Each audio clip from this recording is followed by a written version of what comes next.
There, I have to be there. Now we're live. And I'll try to fix those pictures. I know that one guy with PTSD or wash your hands 30 times, it annoys him. But hey, Jennifer. Um, Ham's coming on at Ham's coming on at 6 to talk about the truck. And there was one of you guys that offered to help. What the gentleman that's been doing the slides said, "Screw this! I'm finished. I don't want to do this anymore." So we need somebody to help with the slides. There is Jen, another Jen, willing to help. But anyway, that and then ideas for the slides and. Maybe if there's some people in DC near or around, they can hand out the flyers early in the morning. I don't know. I don't know what else to think of. Yeah. Anyway, we'll come up with it. Hey, Vanden play. Vanden plays. You're welcome. Oh, you're Jennifer. Yay. I didn't know, Jennifer, if that was you. I didn't know that. There's all these Italians around. Don't get mad. I'm Italian. My mother was Italian and Lithuanian. Thank you for those slides.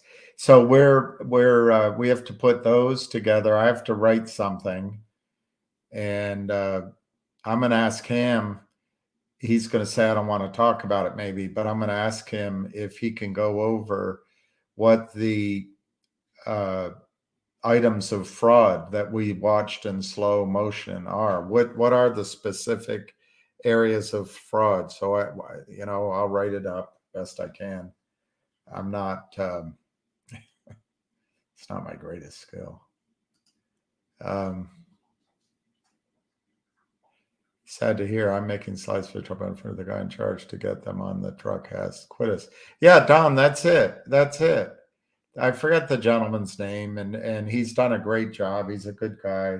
But I heard he just said, I've had enough. And I don't blame him, I've been going through thinking like that. And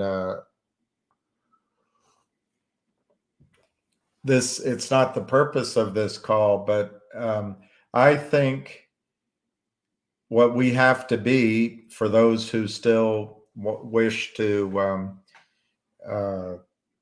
somebody sent me a picture of, let me show you.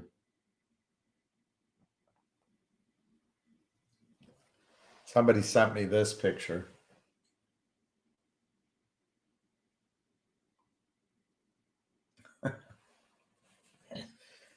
I don't know. I don't know if that's Schadenfreude or I don't know the context, but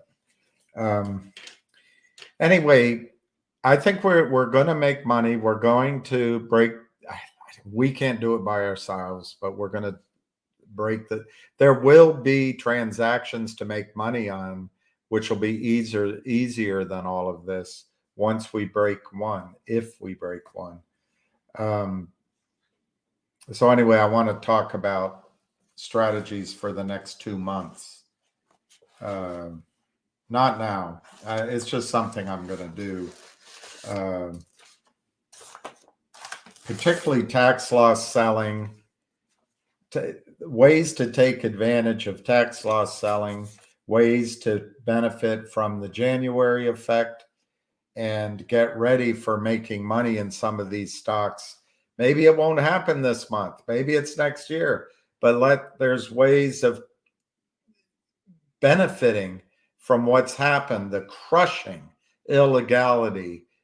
Maybe there's some ways to benefit from that.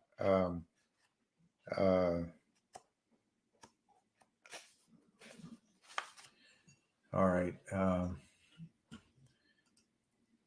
Hey, KYP. But Jennifer, thank you. I didn't know that was your last name. That was a great job you did on the slides, and I forwarded the slide part. I didn't forward the whole email, but I can. But I know from experience it would probably not have been read. And so I thought it was best to get the slides there so he'd open them up. Yeah, 10 years are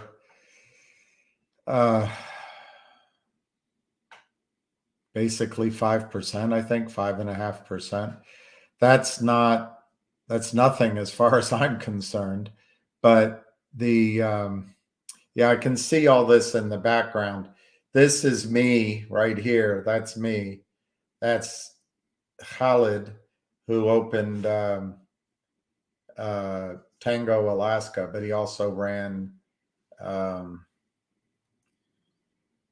gosh, right next to the bottom line, he ran Art Gallery. He's a great guy. And that's my friend, Skip. And mainly these are pictures of my father who passed away. And he was a good man. So I don't know what that hasn't come up before. Maybe I rearranged this somehow. Yeah, the 10-year rates, the bond market is all alarming. I think ocean sailing that the Fed will do its best to keep rates low by just buying, but they're in a tight spot. They do not want, I mean, just to be blunt, the power behind the throne now is MBS, and I think he's doing a lot of things really well in Saudi Arabia, but I think he can make a decision. You know what? We're going to start pricing oil in euros or a basket of currencies, and it's tough. We've got to have a strong dollar. So he's going to want to keep interest rates going up, but everyone says the next meeting he's going to leave it alone. But inflation, the bond market could get out of control, and inflation is out of control, in my opinion. There's no going back. We chose overwhelmingly the most popular president in history, and I don't know if it's the result of his being there, or it's just unfortunate. But the 40 years where you can expect low inflation, basically every asset increases in value, that's all over. So if the bond market falls like a big dinosaur, the elephant standing next to that dinosaur, which is the equity market, is going to get squished, squashed, smashed.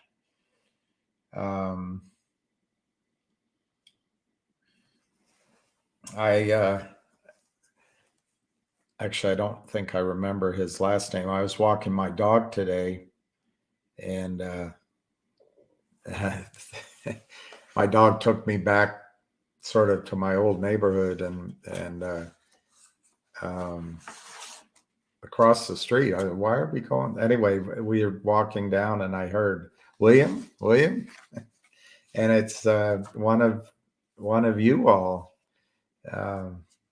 Rick, who's here. I doubt he's here right now because he had to fly home to Florida, but it was very nice. I met him and his wife, and he met Lucky. That was nice.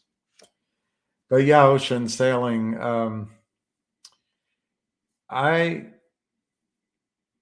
I'm torn now because I thought maybe the consensus was going to be wrong and we weren't going to have an alarming crash in the market or trouble with the banks or trouble in the bond market now, because everybody was calling for it. So I'm torn now. I still lean that way because I think the Fed is going to come in and buy, keep the illusion of a strong bond market and a strong economy. But if he doesn't raise interest rates, the bond market might overwhelm him and just say, we don't believe you.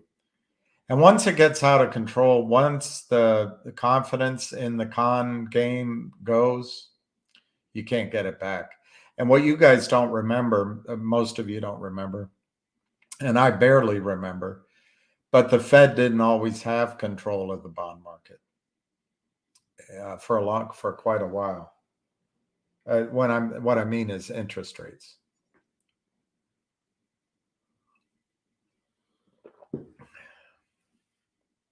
Yes, we're looking for help, Candy Morton. There's a website, and Busy Brands, I don't know if Busy's going to be on tonight, but Busy can coordinate. There's a website Busy set up. And yes, I'm going to try, this is very free form thoughts on my part. We've got 20 minutes. I'm going to try to get a new computer. I think I'm going to buy the, what do you call it? The screen. I know the one I'm going to get, I think. But then it's just whether I do a mini or a mini pro. And then when you add in what I think, memory and all that, all of a sudden it's $3,000. But I really think that the way for all of us to behave over the next 2 months is to act and to take some decisions. For example, a very difficult one is MMAT. This gentleman I met owns MMAT, and I've talked to a couple people. I just don't see any hope for that stock price. I love the company. I love it. But the board went with a reverse split. And as long as you have criminals short your stock and you do a reverse split into that toxic financing, which may be gone. I don't think it's gone, but maybe it's gone. And even if the CEO's fighting it, they keep selling. And I don't know when people are going to recognize what happens behind the scenes. What's this? Okay, Yogi. So I sometimes make comments and think, oh, let me check to make sure the microphone, that one gentleman is so smart when he tells me, okay, it's fine. But I'm going to move it a little closer. One thing isn't clear, my love. Should the teacher stand so near, my love?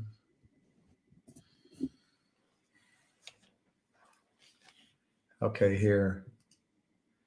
Busy's X, please follow. Yeah. Does that say you all or all y'all? It just says all. It's your biggest position. Well,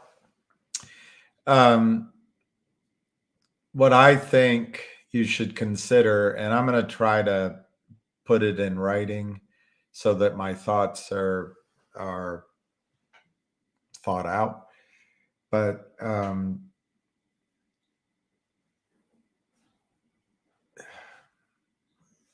I don't see that stock going up. I don't see it going up.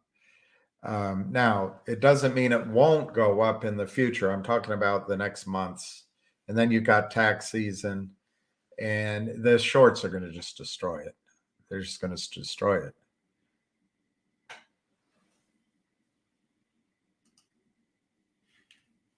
My phone is a flip. I remember flip phones. Sound is awesome. Wow, look at your screens. Wow.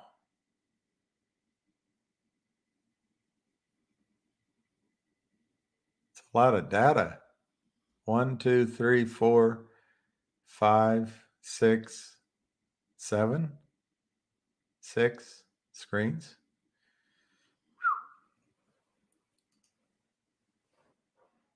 Yeah, and I'm gonna.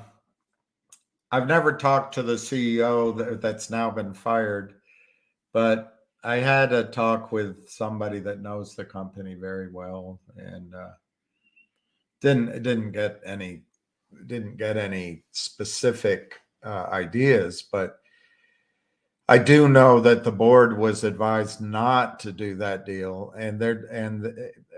let me say it differently. I understand. It's not that I know.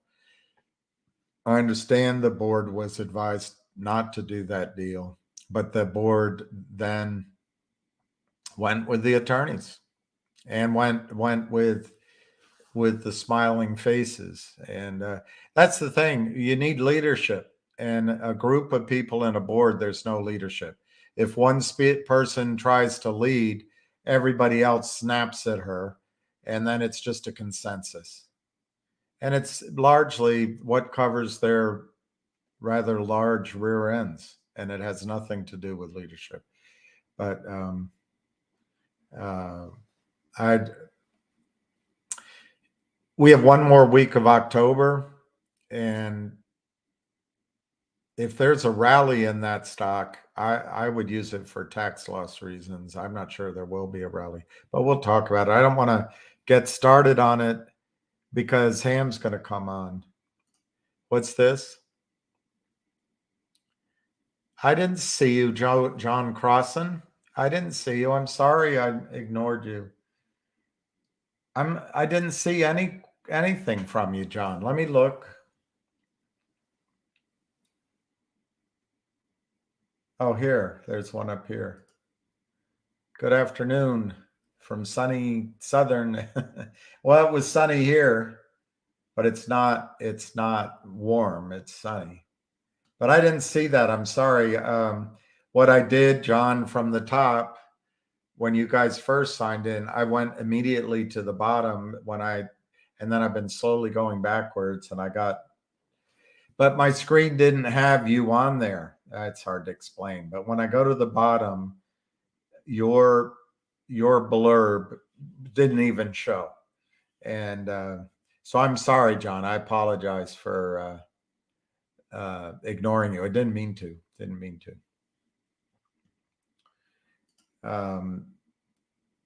Hey, Susan. It's funny you say I can't see everything. I think last week I think I missed my eye appointment, and it's getting worse. I don't think it's life threatening, but my eyesight is I really it's not good out of my left eye.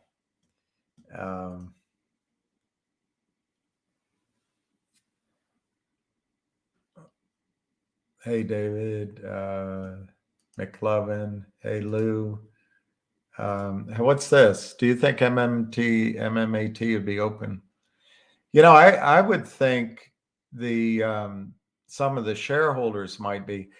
Look, it's got great technology. It's just such a shame. I was at a party last night, and a guy I really respect, a big producer, as we call it, but to you guys, you'd say, "Wow, he's a number one wealth advisor." But a great guy. I've not. But anyway, they just found that. I can't remember how to pronounce it. The same thing that Ted Kennedy had and John McCain had, only his is slightly different. So he's got 10 years to live, but I didn't tell him, but I just kept thinking, well, what if Wall Street actually ever funded medical research? It's the United States. We should be able to cure this shite. MMAT, apparently the most short naked, according to Wes. I believe that. I think I mean, I've used the amount of a billion when I talk about MMTLP, and even higher when I looked it up on artificial intelligence. I don't know, a month or two ago, they said 2 point something billion. But those shorts are really trapped, and I think they took it out on MMAT. But then they did a finance. It's the good thing with MMAT is that they got rid of that note. I just don't see good things coming from that reverse split. Now I'm down here. I need to get back up to the top in case I'm missing somebody else.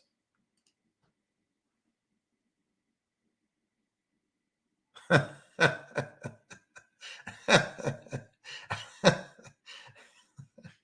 can't you can't buy class like that. Well, it's interesting, Stargazer. I just want a computer that doesn't freeze all the time and that I can do more presentation to you guys. I mean, if if you stick around, but I don't want all that. Dun, dun, dun, dun, dun, dun, dun, dun, dun, and hit the like button and punch here and join this and buy the merch. I hate that word merch. Merch. My sister's the word you can get her upset with is munch. She hates the word munch and brunch. I think merch is right up there with me. Buy the merch. All right, let's see what this says. Let me go to the top and make sure I haven't forgotten anybody because he is right. I spun it down. I should have gone down the thing. Doobie Woo, X Pulse, Doobie Wah, sorry. Dips. I already said, yeah, I already said hi, but hi again to you guys. Oscar, James Flowers, Ted. 400. You retired with 401 average. Kiefer Sutherland. What do you think of the new Kiefer? What do you think of the new Rolling Stones album? I think of that because it sounds like Keef. Keef. Yeah, Sunday get together. Yeah, here, Red Hook. Finger could run this week. It could be next week. And I'm sure Ham will talk about that to some extent.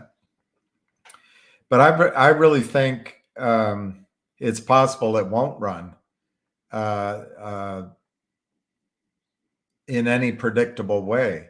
For 3 months now, all of the momentum seemed to be behind Univest, the naked short, the trap short, the calls, the gamma squeeze, and I just think Univest works in its own time.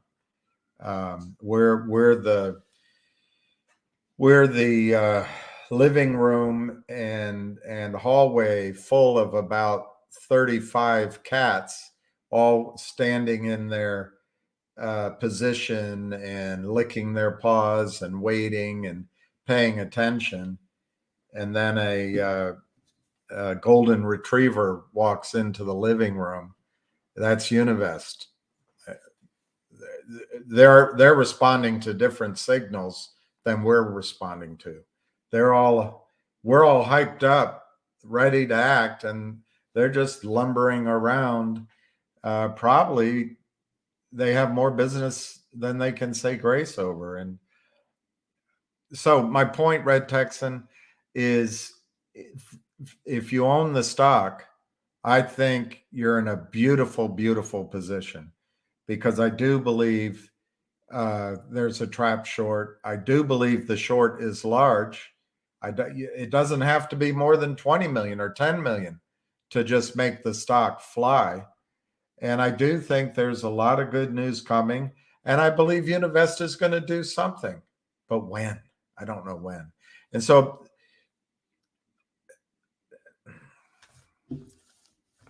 I don't know if it's a feeling or rational thinking, but I think call options for for November and even December have more risk, just like the risk reward ratio is all upside down, just like it has been for the last 2 months at least, maybe 3.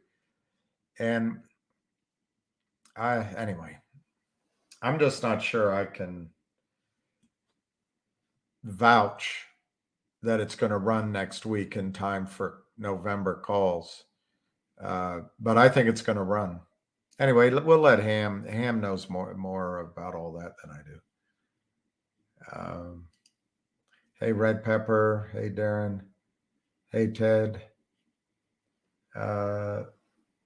Linda. Thank you. Kilby, Red Pepper. Jen. Oh, I see. I went straight to Jennifer in the beginning, but I don't know why I did that, Jennifer. Maybe it's just you have a lovely photograph. And well, no, I'm looking now. When I went to you, I didn't miss.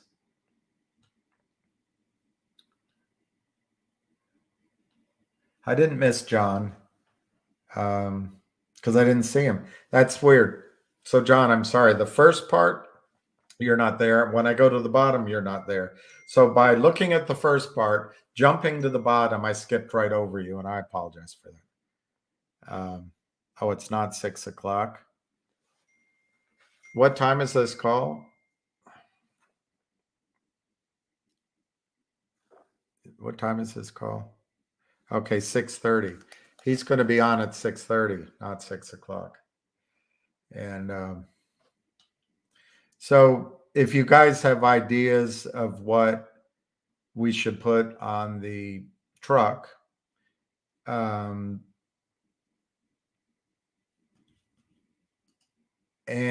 if you have ideas of what I should put, my task is to write like a 3-pager, what items I should put in there that would get the attention of the regulators. That would help. And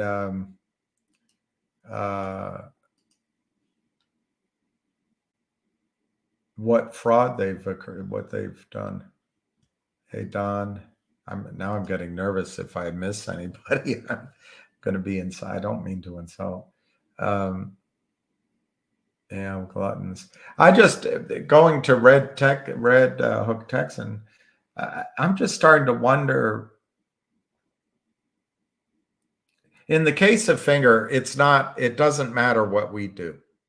We got to keep the pressure on. I think what we're going to do Wednesday is going to be important.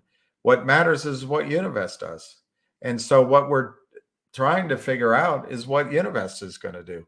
And I just don't think anybody's reading the signals correctly from Univest.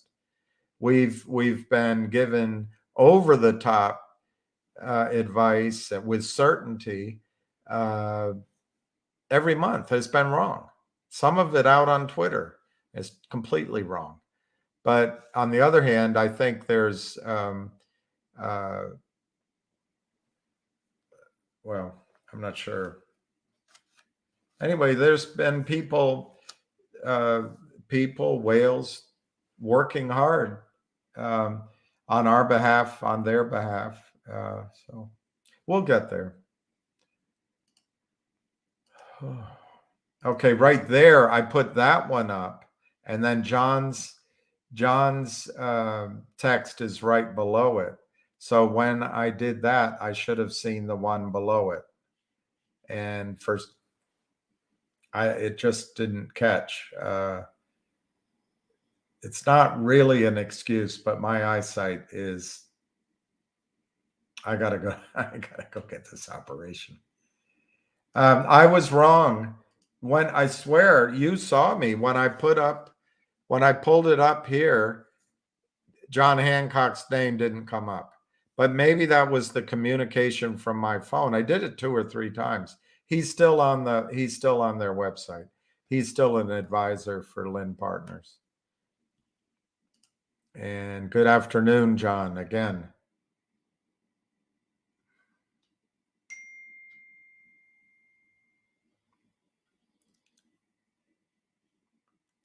Oh, and I came down here. I could have seen John when I was answering you. I don't know. I can't explain why I didn't see it, and I didn't. And I just saw yours, Hector. Saludos, and Ben Palmer. Um, Send it to. You can send it to me if you want on this email I set up. Very clever name. Fair and balanced. Fair and balanced. That's my name in the word balanced, fair and balanced at Gmail. You can send it there or you can send it to Busy and either one of us will get it to him. Who's Ned Stark on Twitter? John Hancock? No, Ned Stark is a great guy. Ned Stark is awesome.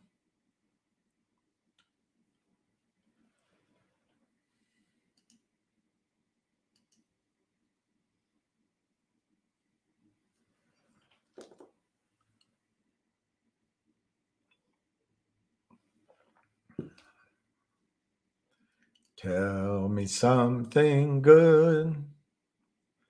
Tell me that you love me.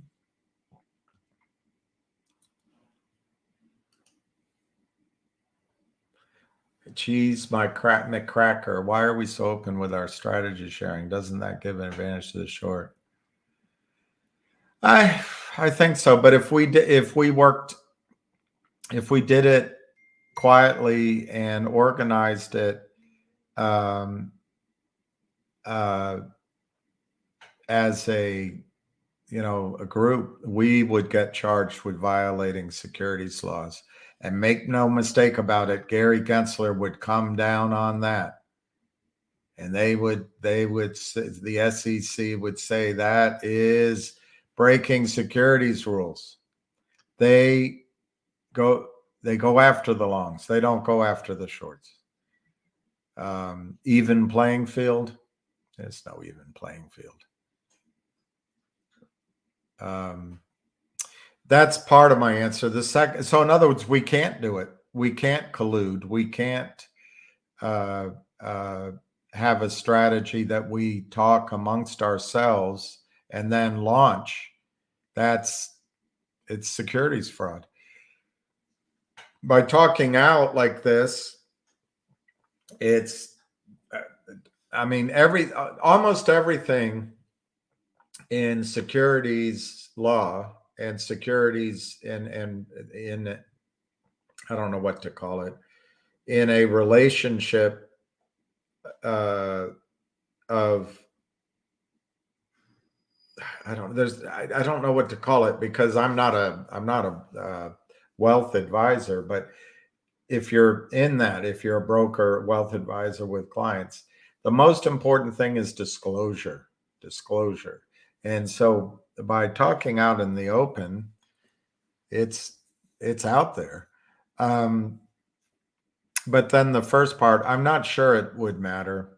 I think because we've been talking, the stock didn't, the first time they fraudulently attacked Finger, I think it might have gone down to $2, $1. One guy came on here and said, we're bringing it down to $1. He said it before it happened. And I think by being able to talk, they weren't as effective as they thought they could be. But I agree with you. They can collude and cheat, and we can't.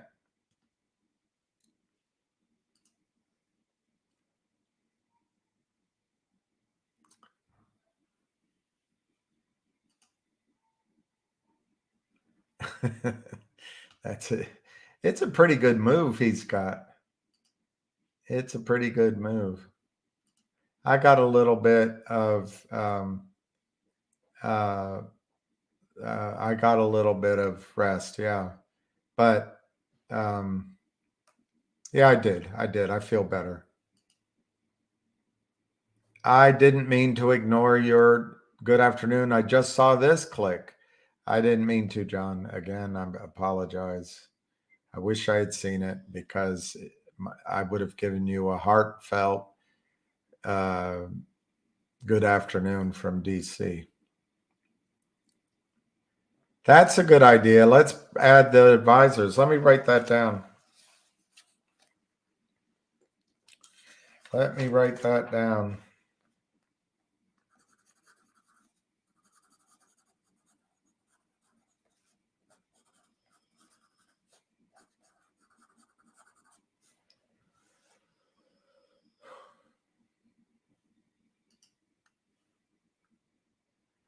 Yeah, that's it. Ocean sailing. I call them the S&P 7, but that's a better name. Magnificent 7. Uh, uh, it's just going to be a battle between, uh, I guess, the Fed, but it might even be the Treasury versus the markets. Um, the news isn't good. The news isn't good, and when I go around DC, the economy here is back to normal. It really is. The restaurants are overflowing, cars, traffic, people are happy, but the retail spaces are shuttered, but not all of them. Along 14th, it's becoming like a high street in London, but a lot of the retail places are shuttered. So, um, the website is Naked Short War, nakedshortwar.com, and Busy Brands has been putting it up, and I've been tasked with writing a piece. Um,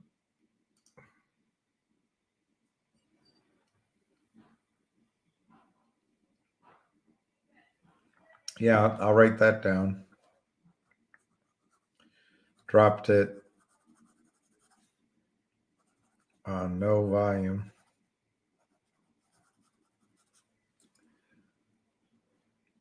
Well, ocean sailing, uh, for me, the clearest sign of inflation is every package you buy, you open it up, it's smaller, it's everything in it is smaller. Um, that's at a grocery store, but that's where I see the inflation. There's things missing from the shelves. I don't know if it's because of not having police, or it's just the supply chains might be breaking down. The other thing, ocean sailing, that makes me really nervous, um, what's going on in the Middle East. I'm not a great historian, but I remember reading Barbara Tuchman's Guns of August, and there's plenty of other. I mean, there's so many books on it, but that World War One started, obviously, the Archduke of was it Serbia? Archduke Ferdinand was shot of Austria, I guess, in while he was visiting Serbia, whatever. But he was shot, and then all these other players joined in, and they had alliances. That feels like what could happen in the Middle East: China, Russia, Iran, U.S. Anyway, if we get war, maybe that'll be good for the stock market, but briefly only. I don't know. It's too much to figure out. That's exactly no volume. I wrote that one down. Yeah, we're looking for help. I forgot that I'm coming back down. Frank, MKC, David. You know what I'm going to do? I'm going to start a membership only column. it's going to cost, let's see, $12.50 a month. And I'll only say good morning to people who are, I'm, I'm not going to do that. I'm not going to do it. All right. Naked Short War at x.com.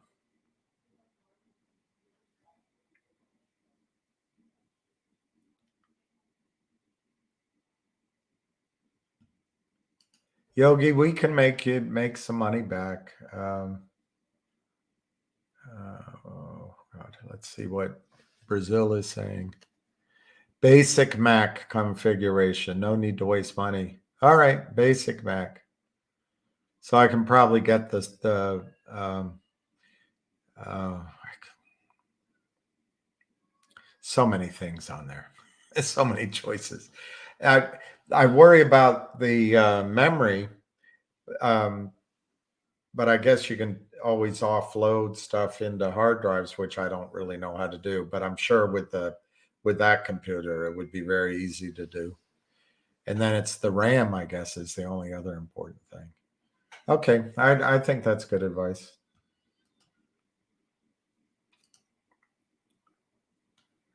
I I I don't think you should stand like a statue in that.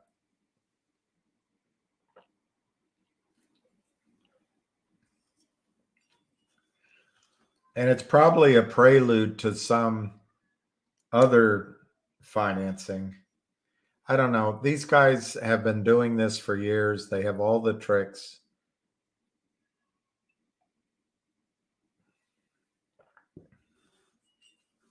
And you shouldn't have to fight it like this. This should not be something that has to enter into your calculation to invest. And shame on the SEC, shame on FINRA, shame on over-the-counter markets, shame on Gary Gensler.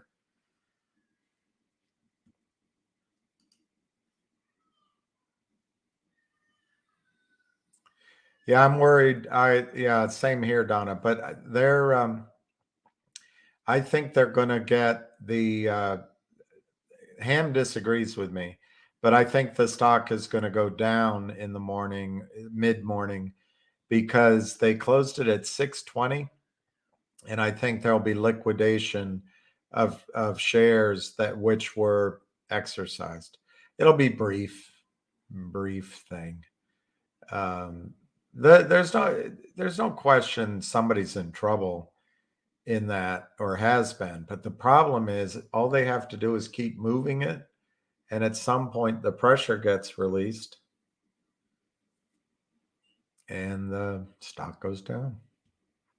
But offsetting that is just a tremendous earnings report that we just had. There'll be better earnings ahead, and I think offsetting that is Univest, and somebody's been buying. So I'm not worried of total. Oh, I already did that one. Okay, John, that's what made me go back to the top. So I thank you for that because I would have missed a lot. Again, my apologies and thank you for joining. I do think the shareholders would be. Okay.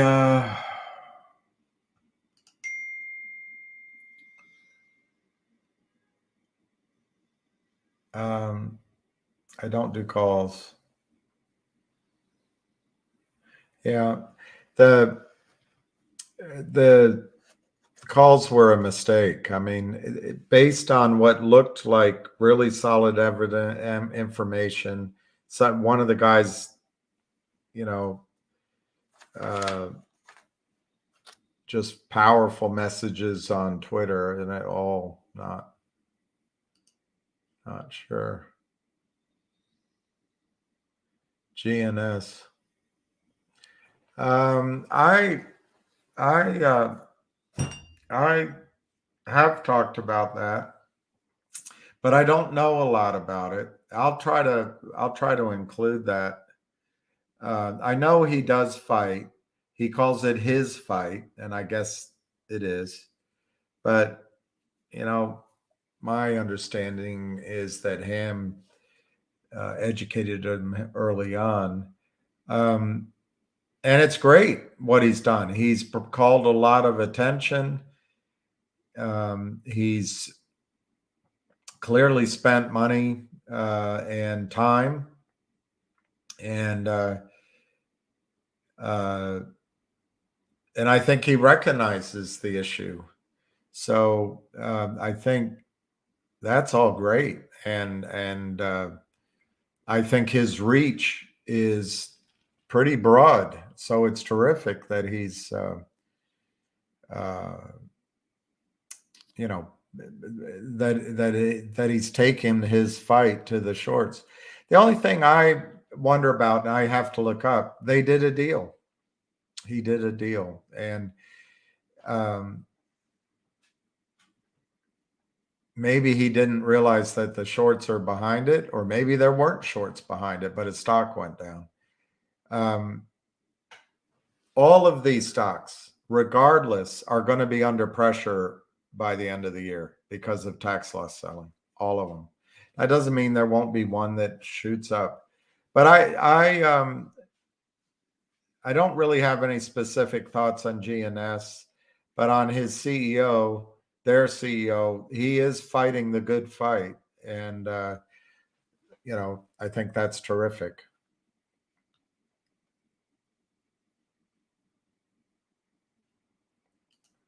Yeah, I've got to Girth Mike.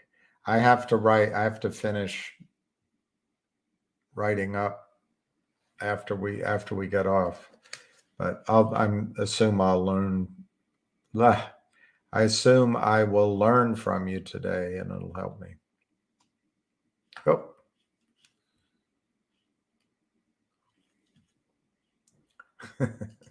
it's, I think it's great. Likes my style. Well, you can tell by the way I use my walk, I'm a ladies' man. No time to talk. I don't think they can get sued. You'd have to ask an attorney. No, I think they're immune.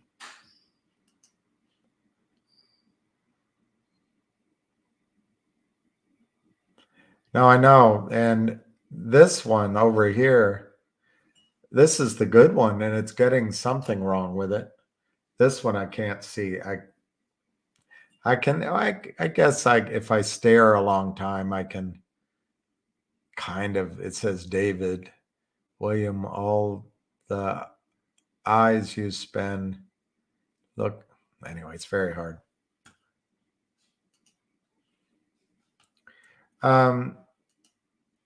6:15.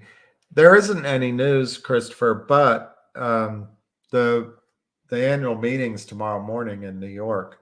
I expect that the proxy will be approved, and at that time, well, maybe not at the meeting, but shortly after, I would imagine they'll set the record date and the effective date of the distribution of data logic to Aubrey SPAC, which is going to now be called collective audience, and then the shell. Now the question is, do the shorts continue to short the shell, whether that's um, illegal or legal shorting, or both? Possibly. But at some point, I expect that maybe after, I don't know when, but there are, I've just said it so many times, there are a plethora of deals that are coming to the management team at Logic because the IPO market went sort of dead, and these younger teams, hardworking, want to monetize their efforts. They have customers, they have revenues, they have technologies, and I think the powers that be at Logic, the management, the board, um, uh, Brent, are able to pick the cream of the crop. So not only do I think on the um, Aubrey SPAC side, because you have one piece of paper, you're going to end up with two. So you're going to have the Aubrey SPAC and you're going to have the shell. I think on the Aubrey SPAC side, which is where Data Logic is going, I think there'll be 2 or 3 or 4 additional mergers or acquisitions put in that company, and it could come at any time. So I'm excited about that. The negative is, and I hope they talk about it at the annual meeting, is I looked on OTC markets, the outstanding shares went up by about 30 million shares, which is quite a bit. So it reduces the out of the gate valuation that I had calculated at I think $1.14, using $10 a share, which is the price that was determined and is locked in for Aubrey SPAC's shares which are delivered. But that was based, I think, on 104 million shares outstanding. Now it's 132 million. So it's lower. It's like I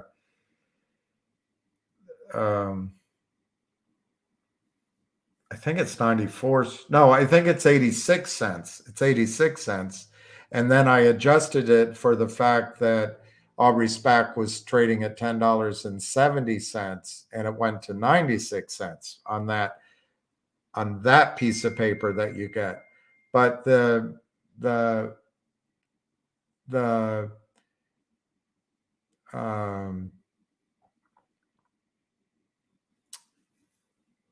thing I noticed Friday is the Aubrey SPAC price went down to just over $10. So you have to use the lower number. I'd say 86. But anyway, they're going to have other deals coming in, so that could go up. In the past, when there's 3 or 4 examples when SPACs finally get approved, there's a little miniature squeeze. Those stocks go up. That's the potential here. Offsetting that is they took a very expensive financing. So if the Aubrey SPAC does rally in price, I expect a lot of selling to come right in from the financer, who's a friend of one of the members on the board.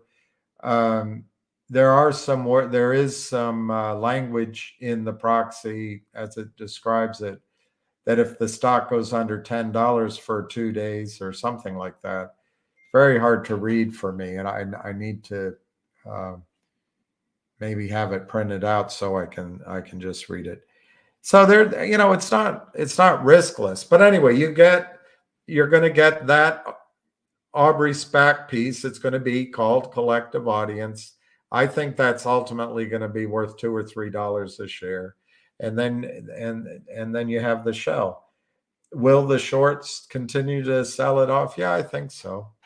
On the other hand, I expect any industry, it can be any industry. I expect a robust reverse merger candidate going into the shell, and I don't think the shorts realize that. It hasn't been announced; it's been discussed publicly, and we'll see. So I guess the next biggest thing to look out for is the annual meeting tomorrow. I mean, it's not annual; it's shareholders meeting to finalize the vote on the proxy. Hey, Kevin.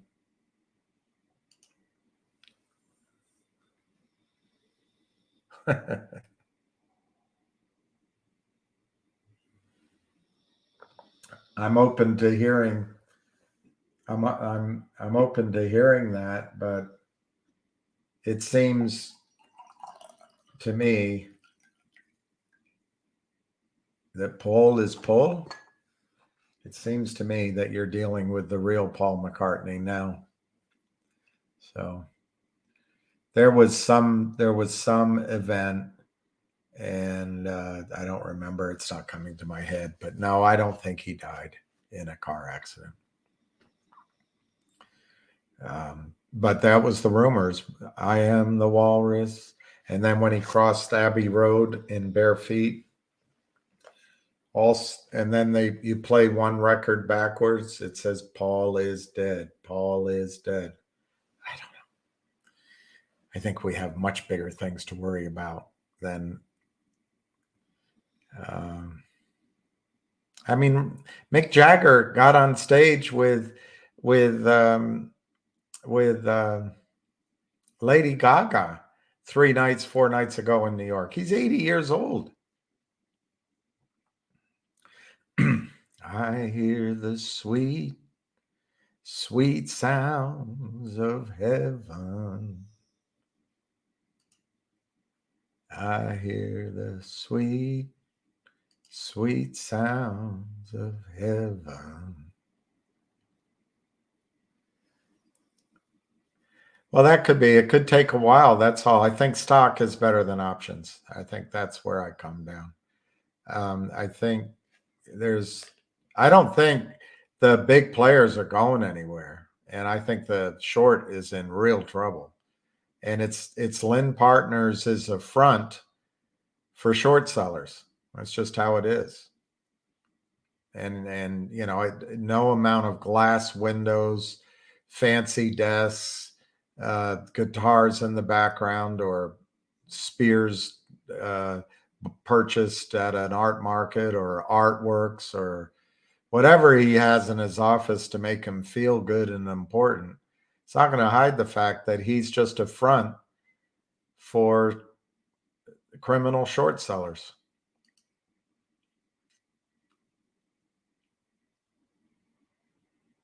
Optics. Well, in Casey, I don't agree with that. But I mean, I see where it is, but I was looking at it yesterday. It's 15 cents. So if you got out at 15 cents, all right, he's ready to go. Let's go. Let's just go. So whoever I miss here, I apologize. I'm going to go to the bottom, and we're gonna call into the hamster, and I'll go back up through.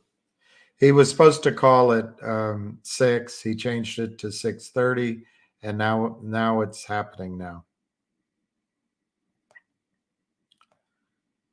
Let me just call. Darn it. Here it is. Ain't gonna sleep. Rock and roll. Hold on. All right. I want to get it on here. All right, everybody.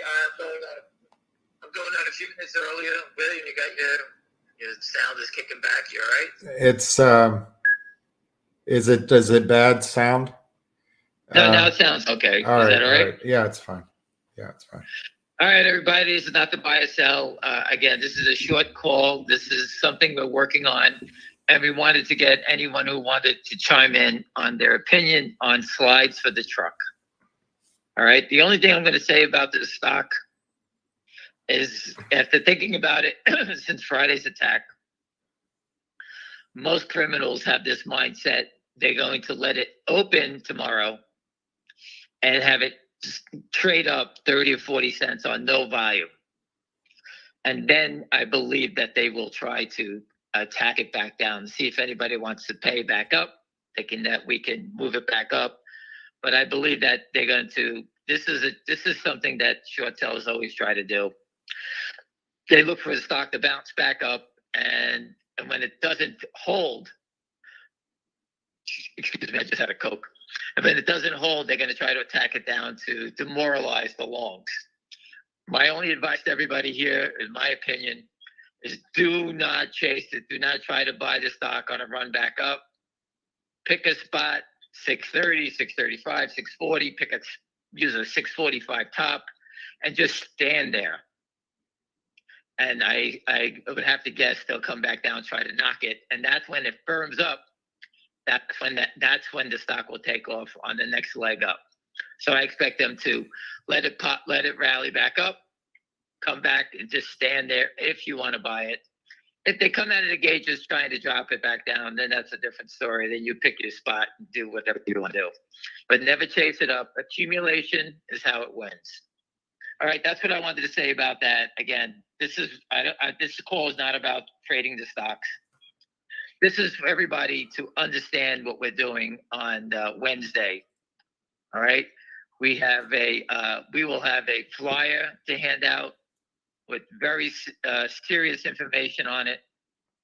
We're giving it out at the SEC enforcement conference in Washington, D.C. Across the street will be the truck.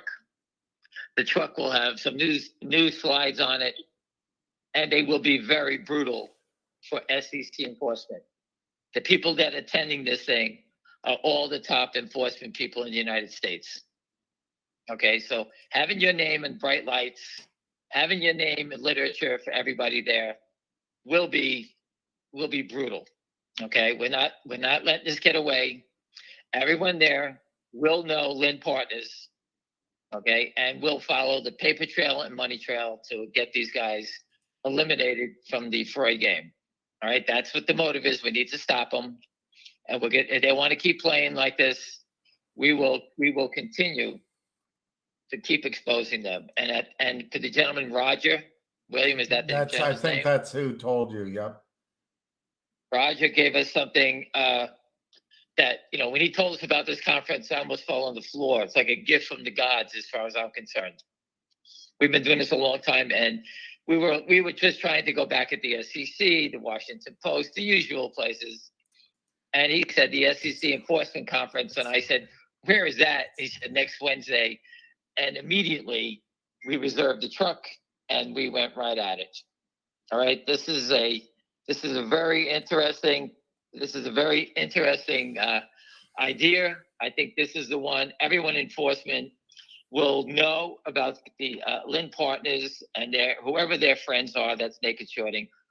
Lynn Partners sent the message, it's not them. We told you about that the other day, but I put it up there 1,000 times. We know it's not them. They sign a paper. We will not short your stock. We are your friends. All right, that's what they say. And on the other side of the coin, their friends are shorting the stock. So we all know what they're doing. So if anyone thinks any differently, we know Lynn Partners isn't doing it. It's their network, someone they're very close to. And if everyone knows, Lynn Partners was introduced to the company by Benchmark. People went to Benchmark at Finger Motion. Benchmark introduced them to Lynn. So that is the way all these companies find Lynn. They just don't walk down the street and say, "Oh, let me go to Madison Avenue and go find a funder." Benchmark, the brokerage firm, is referring all these people to Lynn. That's how that happens, the whole game. But again, William, I wanted to go over this Australian connection. We all know that, again, John Hancock is the senior advisor, and this guy Martin Rogers, another senior advisor. I must have done something wrong. He's still on the website. One person suggested we make a slide about the advisors as well. Yeah, I'm just saying that Hancock, in an Australian newspaper article, is quoted that his investment in Lynn Global Partners Fund is up 220%. Our man down under. Everybody who invested in any of their positions is down 220%, or completely 95%. All of it, almost 100%. All of it, 100%. After the companies reverse. So that is an interesting thing that we need to exploit on the whether it's in the literature or on the truck. I don't want to put too much on the truck and get people unfocused about the SEC and Lynn Partners. I think once the SEC sees our literature, they'll figure out that our Australian friend John, the 1.9 billion guy, has been making a lot of money by naked shorting. He's definitely tied. What was the research report that was tied to the group in Australia? Scott Dodger put that up. Real Scott Dodger put that up a while ago. There was a firm out of Australia that actually, I think, downgraded the stock. Was that Michael Dion on Zero Hedge? No. Yeah, maybe that was it. Maybe that was the story, right? He's from Australia. That's correct. I forgot about that. Was it. Oh. Make a note of that. Make a note of that, William, to jot that down. That was another, and the tie is to Australia. That's where that gentleman is from. I was just trying to think of that. But some of the things we talked about looking at the truck were, changing. I just looking at some of my notes. I'm not home, so I just wanted to make sure we understood this. We want to make sure on the truck we talk about if you're buying counterfeit stock, we need to use Gary Gensler bucks. We want to bring that up again. That's a good point. Yeah. Use counterfeit money. Use Gary Gensler's counterfeit money. Gary Gensler bucks. I mean, they're using Gensler shares. We should have Gensler bucks. Right. We have Gensler bucks. One of the things Pedro put up there, I think Pedro and Jennifer put it up there. Welcome to FTD Island, where all your naked shorting fantasies come true. And you have Hester Pierce and Gary Gensler on there. I think that is something that was pretty insulting. And I think all of enforcement needs to see that. I'm just trying to think how we can incorporate finger motion. No, how we can incorporate finger motion into this. Looking at that picture, everybody, if you can look at it, it says, welcome to FTD Island. And I retweeted it if you want to look for it, where all your naked short selling fantasies come true. If we can expand on that and incorporate finger motion.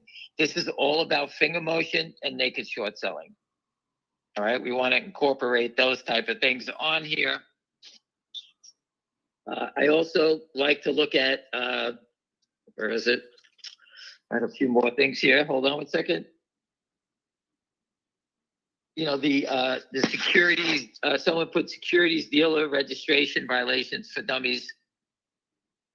I like to change that up on the for dummies. SEC enforcement for dummies or something. Change that up. Let's abuse these guys and let them know what we really think.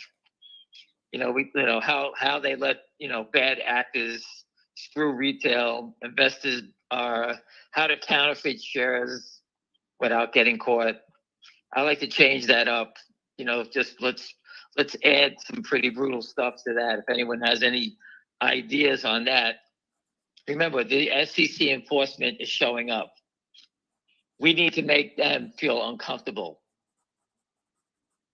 So again, we need them to say, SEC enforcement, for dummies. How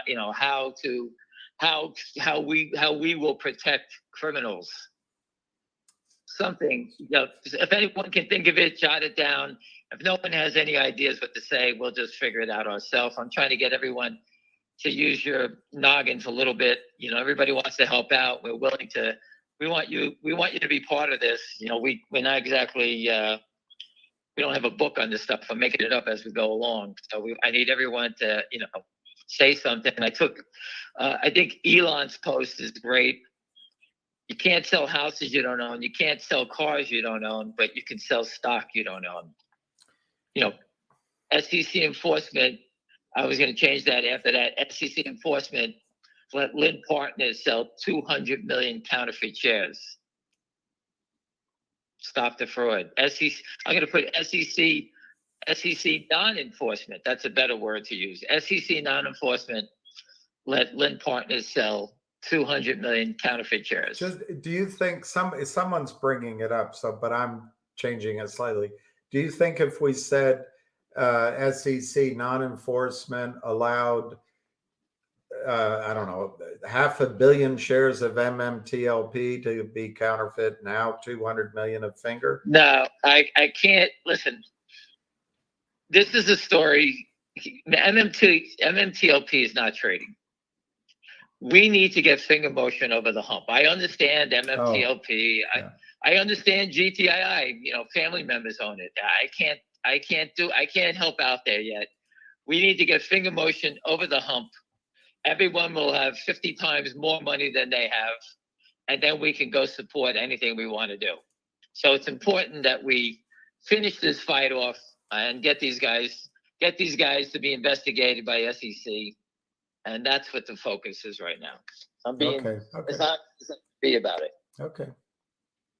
I think her point, my point too, was maybe they are more aware of MMTLP and it's a hook. But I think that's reasonable what you said. I mean, listen, we have to focus.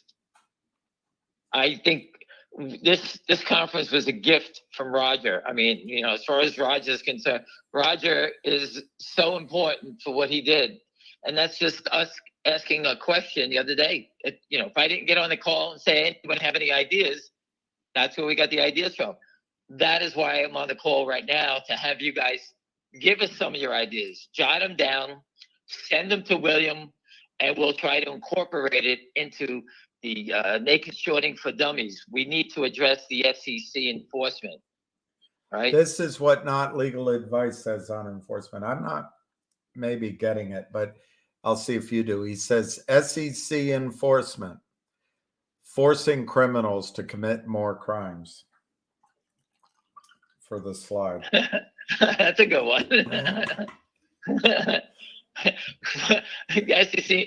SEC non-enforcement. Forcing criminals to commit criminals to commit more crimes. That's our job. Let's expose them. That's a good. Write that stuff down, William. I don't have a pen and paper right now. I'll put it right next to. This is what we want. The fish being shellfish. People, we want to know. We want this to happen. I have a photo. They said Jeff Easton's now blocking everybody on Facebook. We have an updated photo of this criminal. And I would like to take out the photo of Ken Griffin with Bernie Madoff, where Bernie Madoff robbed 1% of the people and went to jail. We want to say Jeff Easton robbed 99% of the people and is still free, like Ken, what's the name of Citadel? We just have to take his kid's picture out of it. Marcus, if anyone knows how to do that, it is a picture of it, and I'll try to get it up. But that's another thing I wanted to. Do you know that 98% of the lawyers have ruined it for the 2%? Sure. Listen, for not legal advice. All the lawyers that are attending tomorrow represent criminals. And the only reason they're attending the SEC enforcement conference is to see what they're saying so they can protect their clients about further what new actions are coming up. Here's an interesting point. You could say that the Madoff was peanuts compared to 220 million shares short in finger, naked short. I wonder if it's true. We'd have to look up what the size of Madoff's Ponzi scheme. But the one thing difference about Madoff and what we got going on is Madoff had the liability that he had to that whole thing was the money that he's taken from everybody, correct? Right. So it was $15 billion, whatever it was. $15 billion is the end of the loss, right? Whatever that number is. This can be bigger than that because it's infinite liability. Well, this guy, Roger's here, and Ham thanked you very much, Roger. Roger's saying naked shorting practice is legal. That's not true. But the crime is failure to deliver, and that's not 100% true. The crime in the first instance is failure to locate. And it's here. I won't bore you because Ham will get bored. Just go watch. But it's in the Savvy complaint right here. The SEC says that failure to locate is a crime. Right. It's my words. I don't know how they said it. Yeah, no, listen, again, just go look at Chris Cox back in 2008 or 7, whenever he did that video. It's fraudulent naked short selling, he said. Oh. It's right there. So everybody can stop looking. It's in video. It's easy. It's not a bad point though that he makes is to focus on. I was going to ask you that. Listen, the loophole is the market maker exception, right? in 2007, the NASDAQ. So do you Tom, think we should put one solution on it, on the no. slides? Get rid of Reg All we Show? want to do is embarrass the SEC to look at Lynn Partners. Here's the SEC non-enforcement. Here's the criminal. How do you let them still continue? That's the whole focus. Using all these stupid slides to get the words out there. I want them to, one slide, I wanted to say SEC non-enforcement. How do you sleep at night knowing investors are being robbed? Lynn Partners stealing $1 billion from investors, and you're doing nothing to stop it. And the crime continues. We could have a picture of Leo DiCaprio with the stewardess, Catch Me If You Can, when he was counterfeiting tickets and checks. Right. That's not a bad idea. We just put it would get people to turn their head and look. That's what this is about. We need them to turn and look. Everyone walking into this Mayflower Hotel is an attorney representing a criminal or an enforcement, some form of enforcement, security enforcement lawyer. From all over the country, I'm sure that they'll be coming in. And when they get our handout, they're going to sit there and open it up, and it'll be brutal for Lynn Partners. We will list their crimes. We will list the companies they funded. We will list John, what the hell is this guy name? And I'll show you again. John Hancock. We will list him bragging how his fund is up 220% and everyone else has got wiped out. He's bragging about it right there. Lynn Global Partners, his fund's up 220%. How is that possible? Yeah. He's got better returns than Warren Buffett. Right? He does better than any big investor. He's the best money management creation of 220%. It's right there. He's telling you, I'm enjoying my criminal activity here in Australia. That's what he's saying. This is what it's about. Listen, everyone, this is your chance to use your head. We have to have this done by tomorrow. Okay? So I just want you to think of anything, put it up on Twitter. We'll look at it. We'll try to figure it out. We got a bunch of them down already. But you know what? We could probably do 10, 11 slides, the rotation. And we just want to make sure the SEC enforcement people going in there are thoroughly embarrassed. And we will pointing at one victim, not all the victims. Sorry, I interrupted you. I'm just tired, I guess. But what you and I talked this morning, I'm agreeing with you. This morning we talked about it. I think if we can get the attention on Lynn Partners and whoever they're fronting for, that's low-hanging fruit. And so if somebody at the SEC says to their assistant, let's look into that, then that's low-hanging fruit. They can gobble it up. The data's all there. They're committed the crimes right out. It was a smash and grab. Well, Pat Byrne always said, the criminals don't like when you the cockroaches don't like when you shine the light on them. Right. Well, that's something I would like to do if anyone has a cockroach with a light shining on them, and we put the caption around it.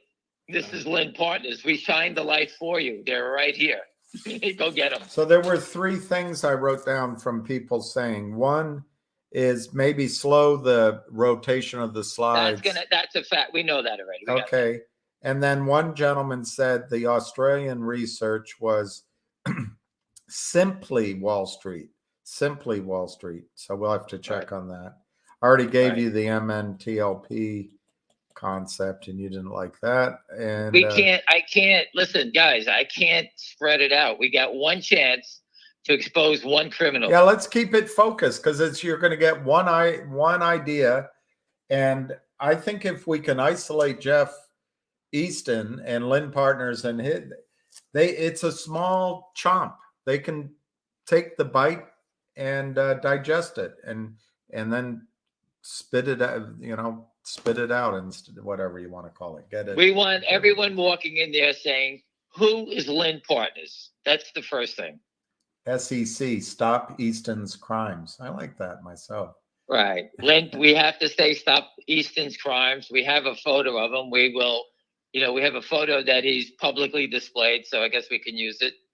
And we want them to look at it. I Take like a this look at question. This guy asks, does Lynn Partners own the SEC? In other words, That's a good one. This is just a shit little firm owns the SEC. Right. Gary Gensler. Does SEC enforcement answer to Lynn Partners? Think about that. Just Gary Gensler's net worth is 3 times the amount of money that Lynn Partners manages. And the fund is just raking in money like crazy. I like this guy's got SEC, simply exchanging counterfeits. Right. Listen, everyone, we need these ideas. Text them to William. William, jot them down. We'll take the best. We'll try to add to it, delete from it. And we just want everyone to be part of this. It's not, we just can't, we're making this stuff up. We don't get every day we get the chance to expose the criminals. And you will see it on Twitter, photos, everything. So you can't say no one's trying to do this. The SEC cannot say we were not whistleblowing. We can't do anymore. The only thing we can do is tape it to everyone's back. I don't know what to say to do after this. Send them all walking around with Lynn's picture on his back. I don't know what to say. We steal money the old-fashioned way. We counterfeit it. Right, that's a good one. The SEC enforcement lets Lynn Partners steal money the old-fashioned way. We counterfeit. That's good. That's all we need you to do. We come up with ideas. We can think about it, move it around, switch it around. That's a great way. That's a good one. SEC enforcement, write that down, William. Let's Lynn Partners steal money the old-fashioned way, counterfeiting.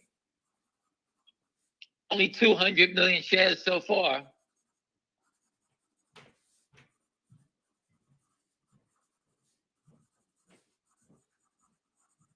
I like that one. That's catchy. Remember, they're walking past it. They're going to glance up at this truck. They may see 1, 2, 3 slides. What was that? Can't be that movie, Paper Moon, Paper. Anyway, we can get a picture of John, whatever his name was, Houseman. Oh, from Smith Barney. From Smith Barney. Right.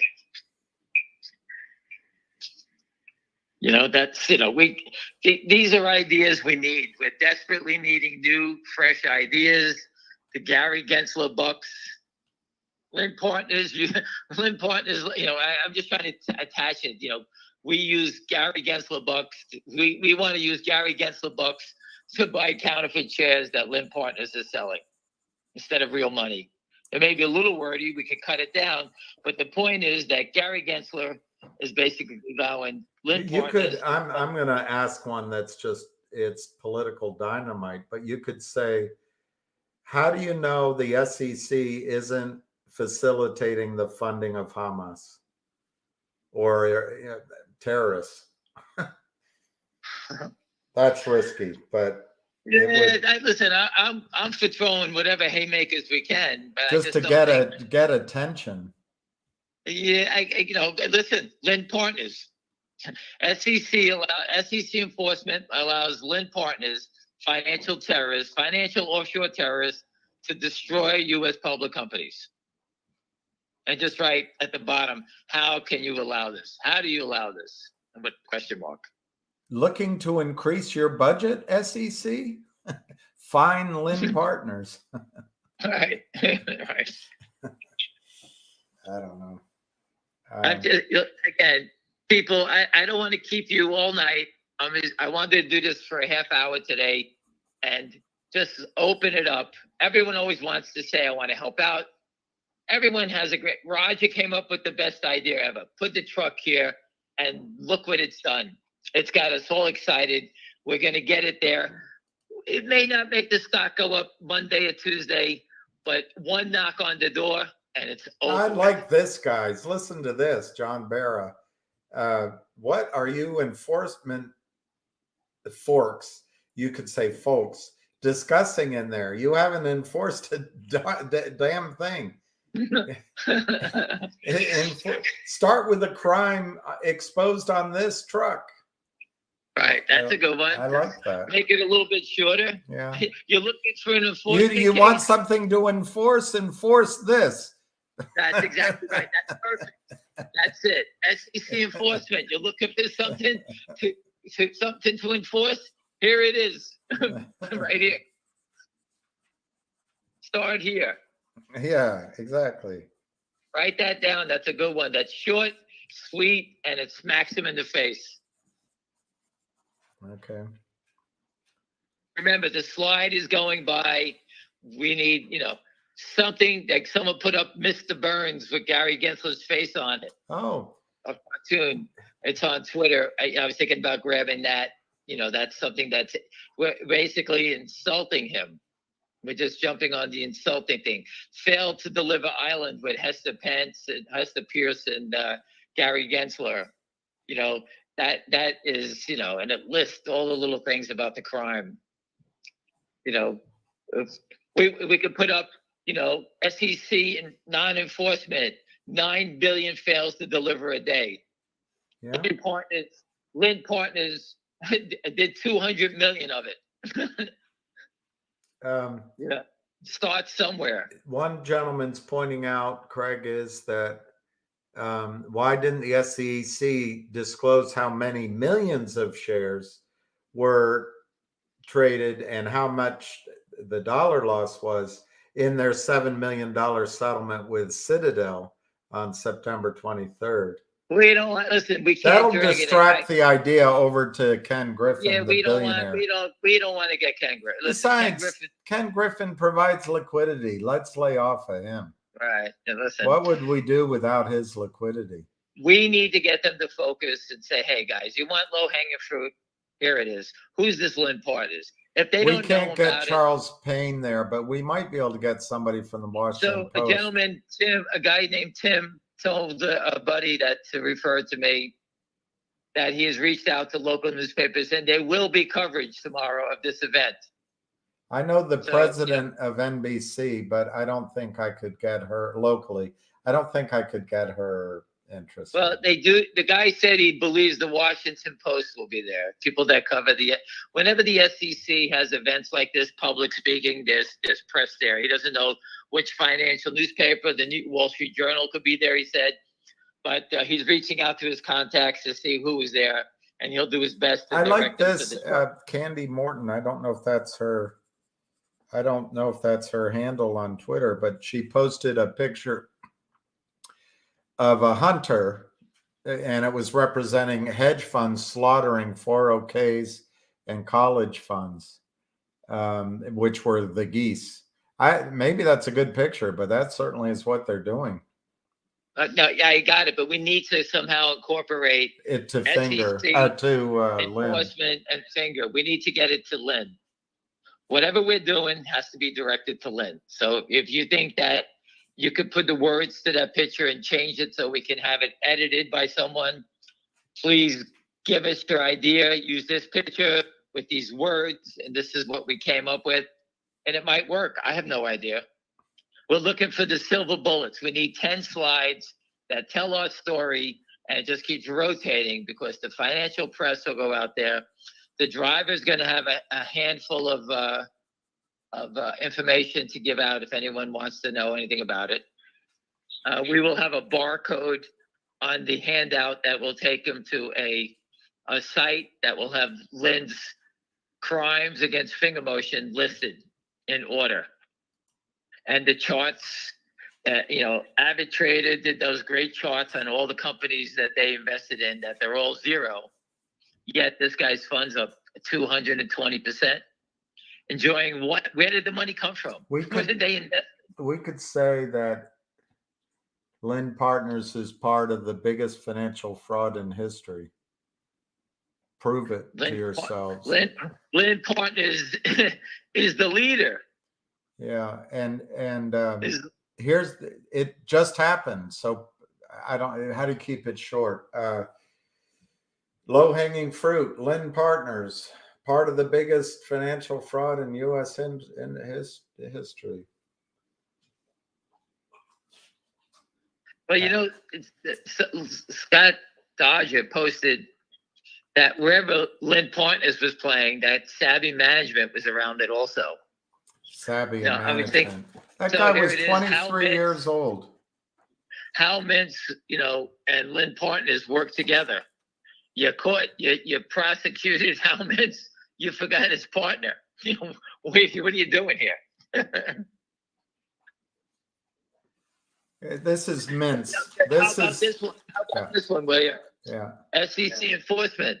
Does Lynn Partners work for the SEC and turning in other toxic lenders, other naked short sellers? Let's let the world think that they're actually working for the SEC, because it makes sense to me. If they're not getting caught, they must be partners with the SEC, right? Hey, Gary Gensler, are you going to go work at Lynn Partners after you retire? Right. Why go to Goldman? Go work at Lynn Partners. They're up 220%. Goldman Sachs is falling apart. Why would you go there? Pablo Escobar wishes he worked at Lynn Partners. Right. No chance of prison, no chance of enforcement. Right. That's a good one, William. I like that.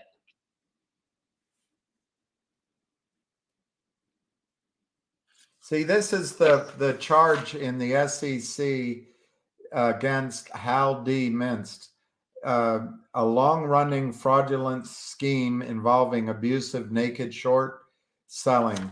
Defendant's fraudulent scheme involved at least two forms of abusive trading. First, Mintz knowingly or recklessly mismarked sales of securities as long, even though the sales did not qualify as long sales. They did not own and were not deemed to own securities being sold. Defendant should have marked those sales as short. Failing to mark the sales correctly is a violation of applicable order marking rules.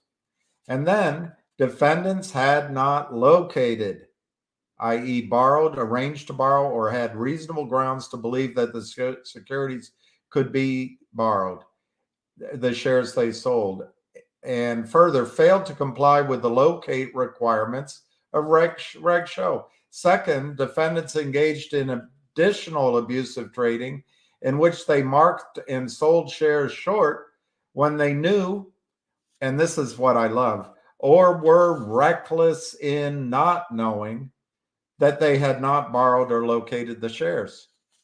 Right. It's in the Savvy filing. Listen, it's the same crime. The DOJ is looking for short and distort people, right? Yeah. Lynn Partners, from Capybara to the fake press release on Benzinga, those are short and distorts. The Capybara, the stock was 7, went to 4 5/8 before bouncing back up on 4 million shares. Look at the damage, $2.50. They took it down, trying to get people to sell. But instead, people bought because everyone is educated about it. That's what makes it dangerous, because that dip is the backbreaker. Then they get it back up again, and they come back at $7 again. The stock went from 7 to 6.17, 83-cent loss. 83 cents times 50 million shares, the total company, and it's a $40 million loss.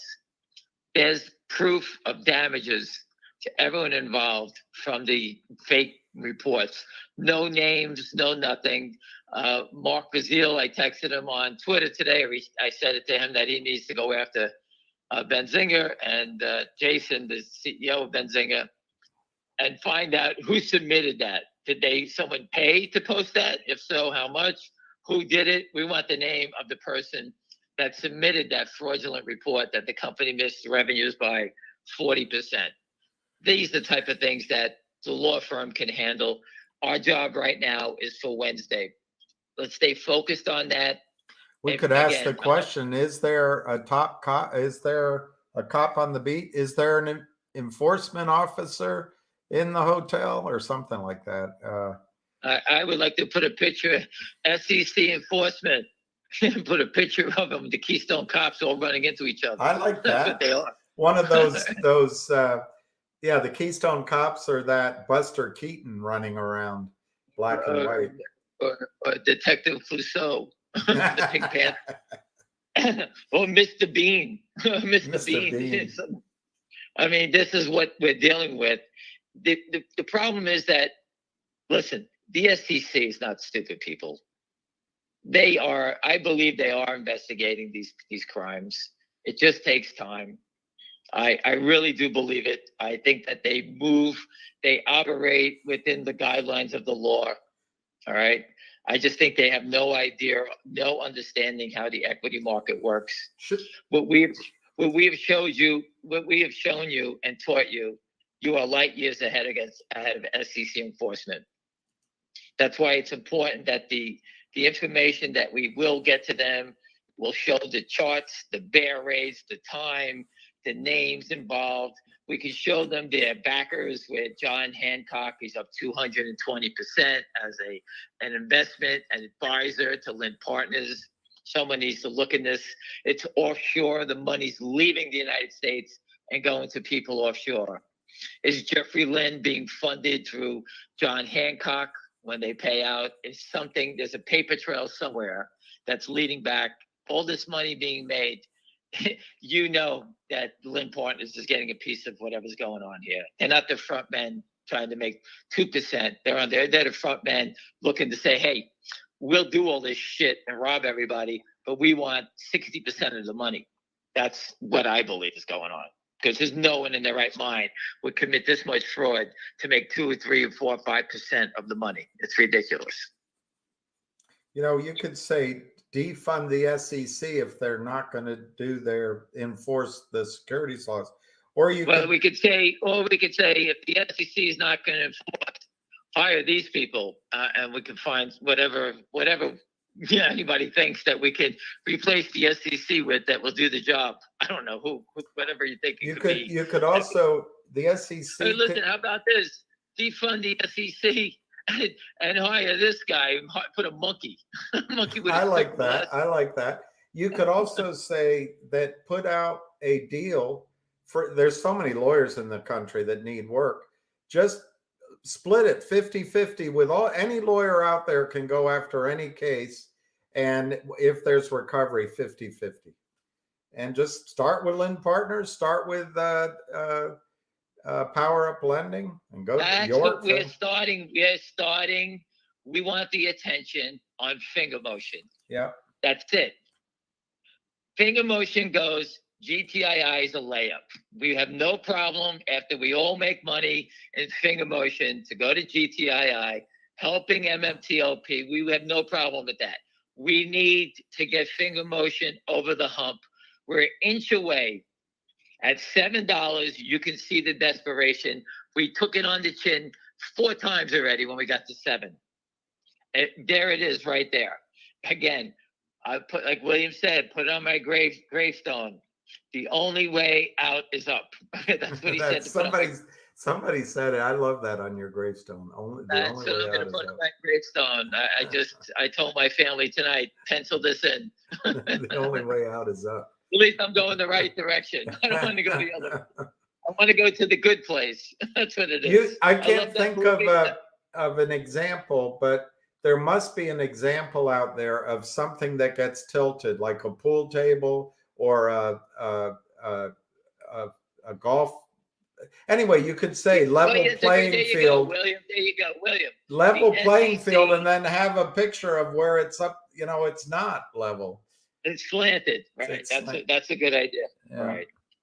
If anyone could put something like that together for us, this is the SEC enforcement has leveled the playing field and have a slanted field. I just can't think of or a deck of the Titanic. It's slanted. Right. You're playing a game of shuffleboard on or bocce ball. This is something they'll get the picture. The SEC enforcement has created a slanted playing field. Yeah. That's it. Yeah. Finger motion has 200 at the end of it. Finger motion has 200 million counterfeit shares. Well, Julie Kim points out, hey, I paid. I settled.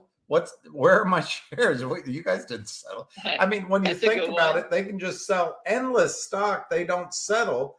And the idea that Right. they can take care of it later on after they slaughter all of retail is unfair. It's unfair. Right. I Oh, they're like that big one. accounts. They'll take care of it later on. What? Come on. That's a good one. SEC enforcement. Finger motion shareholders have settled their end of the trade. Right.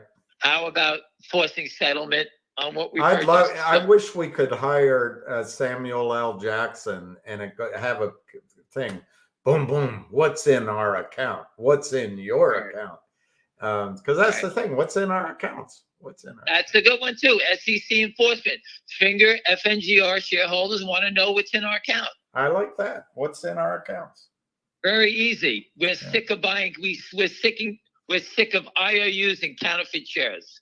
That's all. I love that. That's great. That's great. Short, simple. That's all we need to know. Dave Allen says, I love that for a tombstone legacy, but not yet, Ham, not yet. The only way out is up, but until then. Let's keep it sideways. Well, listen, again, people, I don't want to keep it Sunday night. I'm out with my family, and I just wanted everyone, please, you can see the ideas flowing. William has you can text him or email him or whatever you do, William, to communicate with everybody. Put it up on Twitter. We want to have this done tomorrow. So please, any ideas, if you're good with graphics, everything has to be. We could do a picture of Jeff Easton naked. The picture where he's oversized and just have someone make it anyway. Listen, I just want to use his face. This is the criminal. He wants to steal our money, and he wants to become Bonnie and Clyde. Criminals' faces get posted at the most wanted. That's it. Jeff Easton is the most wanted naked short seller on Wall Street. When are you going to enforce? When are you going to whatever? When is SEC going to enforce it? I don't know. You could say if you want a promotion, your next enforcement target, Lynn Partners, conclude by the end of the year. It's too long. It's too long. How about this one? SEC enforcement. Finger motion shareholders are screaming. I just lost my thought. Oh my God. SEC enforcement, finger motion. I went blank. I'm so sorry. I forgot. You missed MMTLP, but you can get Lynn Partners. I don't know. I can't listen. I know. I agree with you. I know. I want to help everybody, but I have to force this issue. MMTLP, they're forcing the issue with the Senate banking. If we want, how about the MMTL people? Can you squeeze in finger motion in there? No, I don't ask you to do that because I know it's important to squeeze everything you can out of MMTLP. It's important for us that you win also. But there's no place for us to be in MMTLP at the Senate banking. We don't belong there, nor would I ask you that. This is something I believe we have it trading. We're right at the door. Okay, they can't let this stock go up. If you can't see that, then you're out of your bird. I mean, everyone I know. It's not an enforcement question, but I'd love to put up there. Why do we need high frequency trading in $5 million market cap stocks? All we want is SEC enforcement to somehow smack them in the face and draw their attention to finger motion and Jeffrey Easton and whatever guy, Phil, whatever his name is, whatever those people are. That's the game. And we have the perfect opportunity thanks to Roger. Roger was the gift from the gods. I'm telling you, I was sitting here searching what we're going to do next to expose these criminals as they're attacking and just keep selling it like it's no big deal. This is it. Roger came up with the golden ticket. It is what it is. Unbelievable. You could ask the question because Gensler goes in front of Congress and he says he's going to root out fraud wherever it exists. Is failure to settle fraud? Is failure to settle trades fraud? Securities fraud? It says it. Chris Cox says it in the video. Go back and watch it. It's on YouTube. SEC Chairman Cox on Naked Short Selling. Go watch it. 2008. It's right there. He's particularly worried about a particular type of fraud called naked short selling, where they sell stock and destroy public companies. So he says it right there. You could say Jeffrey Easton. Jeffrey Easton doesn't want to go to jail. Go after him, and he'll rat on the rest of them. But that's too long. But we need to again. Anything that's short, sweet, please put it up on Twitter. When I get home, I'm watching the football game, and I will review them all. Tomorrow morning, I'll review them, and we will make our determination tomorrow afternoon. The slides will be put together. Who's playing football tonight? Excuse me? There's baseball, there's football. There's 100 things to do. There's a lot of things to do. So I sit there on my iPad, and I watch the sports. People say, how do you do it all day? I'm watching the game, and I'm just thinking of things out loud to myself. And that's why I post a lot, because I can remind myself of what the hell I'm even thinking about and reporting on. I can't remember all this stuff. I try to, but again, I'm trying to, like someone goes, you post too much. So I did is I blocked them, and they said, now you don't get to see it. I don't care. I didn't tell you to follow me. You don't want to read it? This is, we're putting information up that we can review later and understand the crime. When something's happened, I have to go back and review and put it together. We're watching the same movie. We're watching the same crime movie. We're trying to figure out the crime as it goes along. All right. Who knew? I didn't know anything about Jeffrey Easton and Lynn Partners until the company did a deal with them, and all hell broke loose. So then we sat down and said, okay, who are these animals? Let's figure it out. Then we found Avid did a video showing all the stocks they invested with are zeros. I said it 1,000 times. Warren Buffett couldn't take all these hits. These guys lose $10 million like it's nothing.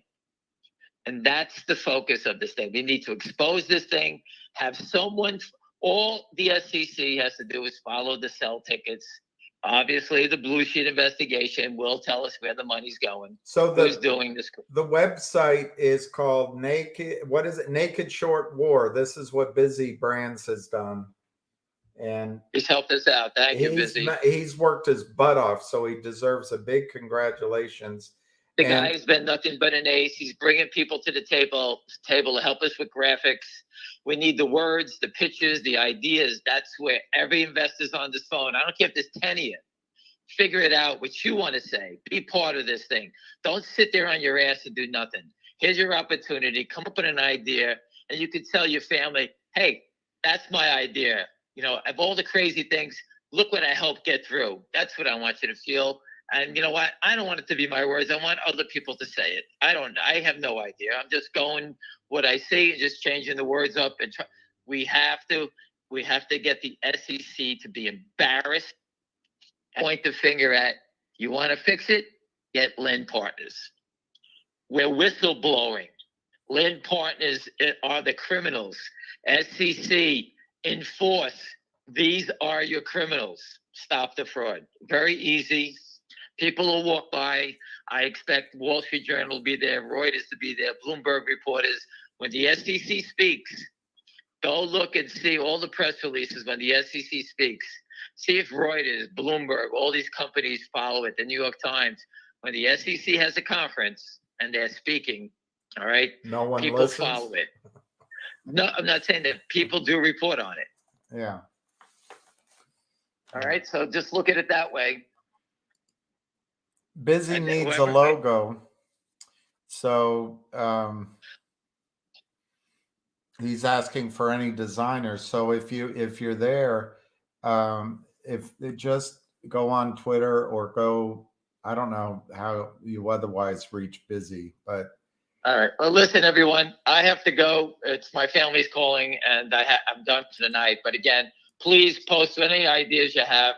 Post them on Twitter. Get them to William. If you're a graphic designer, anything you can do to help. There was one person here that offered to help with the truck. Jennifer. Well, Roper, listen, I have to run. William, you grab if you can. I have to run tonight. I apologize. Okay. But thanks again for everybody for your time. Okay. William, Like I said, anything you can add, put it together, jot it down, and we'll go over it tomorrow. All right. Thanks. Bye. Have a good night, everybody. Bye. Thank you. Call ended.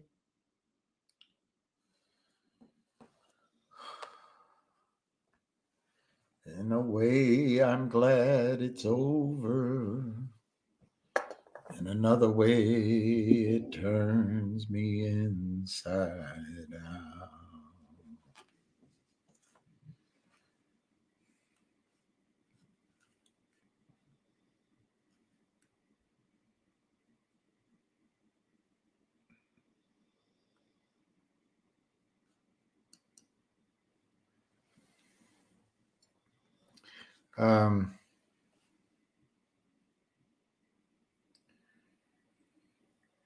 I have to write this darn thing, but I believe I'm better in the morning.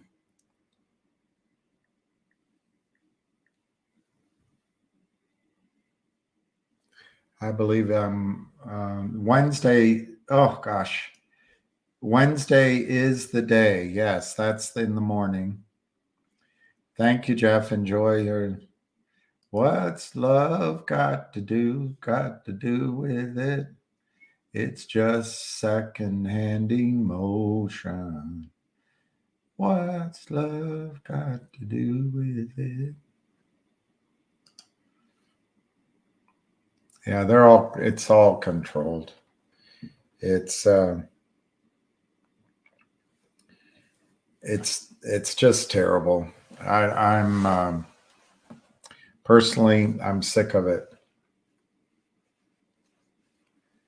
Yeah, but I think one fix-it man, what Ham's trying to do is just focus on Jeff Easton. Remember, Jeff Easton reportedly broke down in tears. It's not me. We're not doing it. Well, there's two aspects to that. One, the criminals want to keep criming. And if they see weakness on the part of Jeff Easton, which obviously it's not me. That's weakness. They're going to know that if the SEC goes after Jeff Easton, which is a big if, granted, it's a big if, but if they do, or the DOJ, Jeff Easton's going to rat. A guy that cries denying that he's causing this crime, he's the one facilitating this crime. And let me just quote this. He either knew or was reckless in not knowing that the clients he was syndicating to were destroying all these companies. So anyway, the criminals are going to jettison him. They're going to say, we don't want to do business with this guy. He won't keep his mouth shut. He'll rat on us. So that's one way. The other way is it's all the evidence is right there. I'm sure Jeff Easton got paid for doing the financing with Finger. I'm sure he gets paid somehow, a bounty for the destruction that happens in every stock that he's in, but that he financed. So it's low-hanging fruit. That's the other thing. So and it just happened. The footprints and the fingerprints are on the crime scene right now. The rain hasn't washed them away yet. So I think Ham wants to just focus on Jeff Easton and finger motion.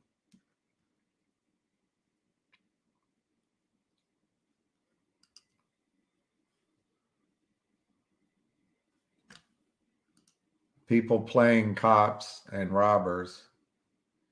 I like that with the SEC. I like that, having the SEC with a blindfold and the statue with the scales upside down. You know, Gensler's a Libra. Not that it matters, but whatever.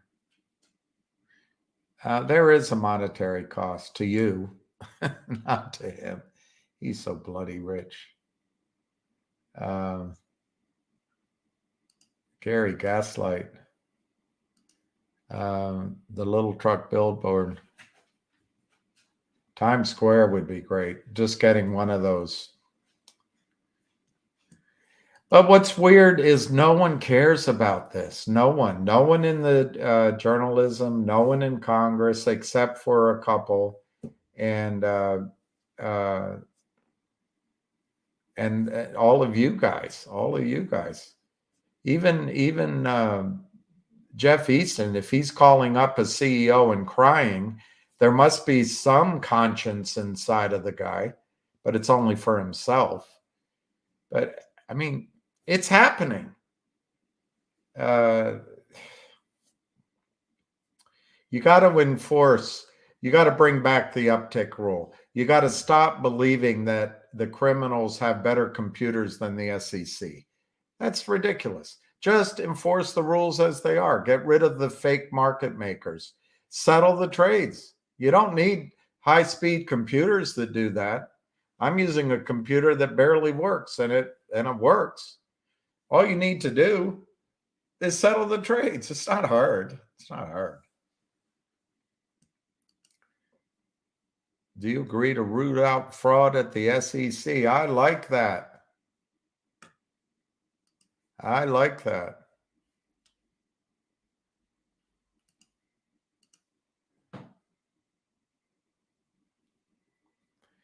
In a way, I'm glad it's over. Even though it's gonna hurt once you're gone.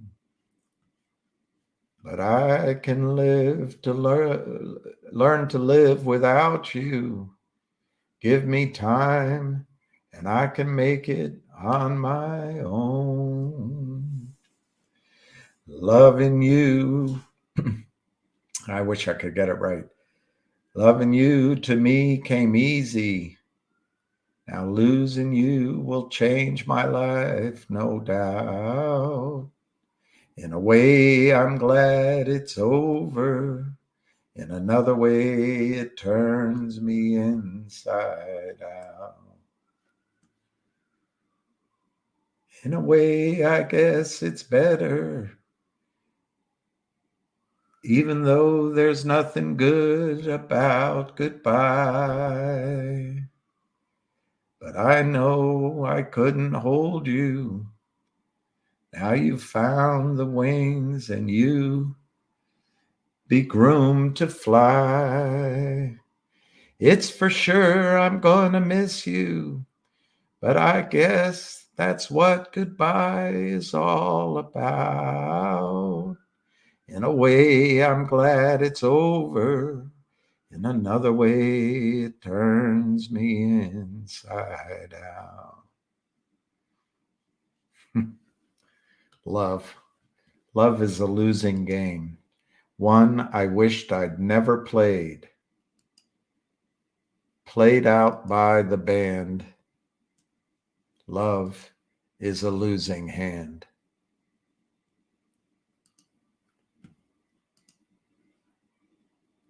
Naked shorting is like breaking and entering. Yeah, exactly. And it's stealing. It's a smash and grab.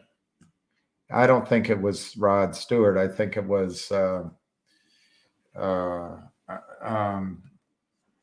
it's not Green. His name is here, maybe I can find it. Oh, it's Jan L. Crutchfield.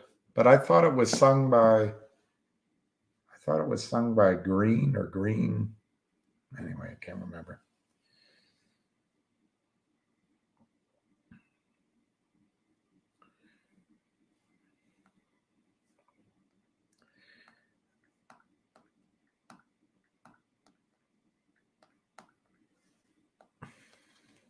Steal everyone's cash. Yeah, he had what's his name had a good one. It was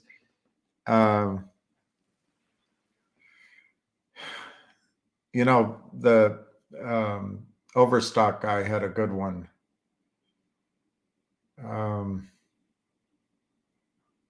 SEC stood for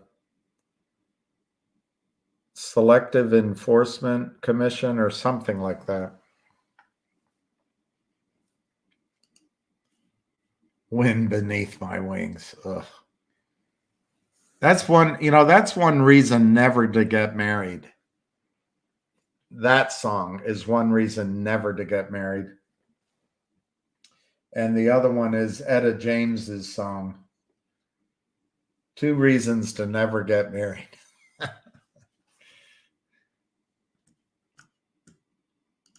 Oh, Celeste is up in Boston. Wow. I bet she's having fun.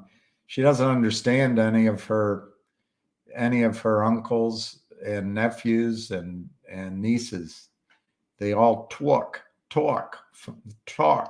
I can't even, it's impossible to do a Boston accent. It's like doing a Scottish accent. That is who said that? Let's see. I don't, you know what, Pharaoh? I have no idea what you're talking about.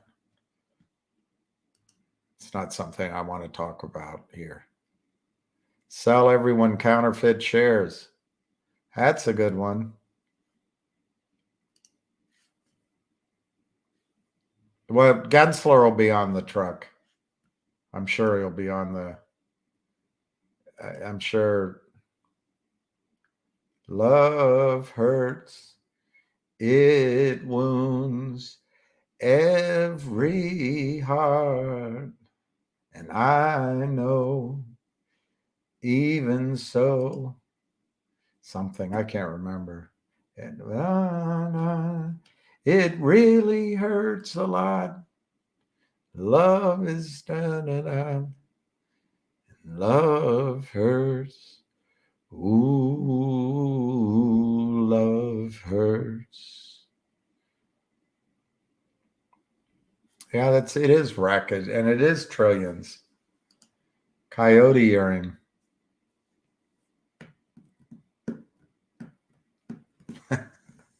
This is the question. I don't know. The question I had last night, we were talking about infinity. And the question I asked is it enough? Is affinity enough? Is that all there is? Infinity?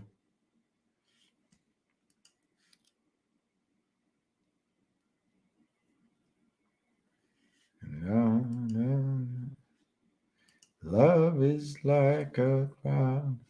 Love hurts. Ooh, love hurts. It's just falling in love is the problem.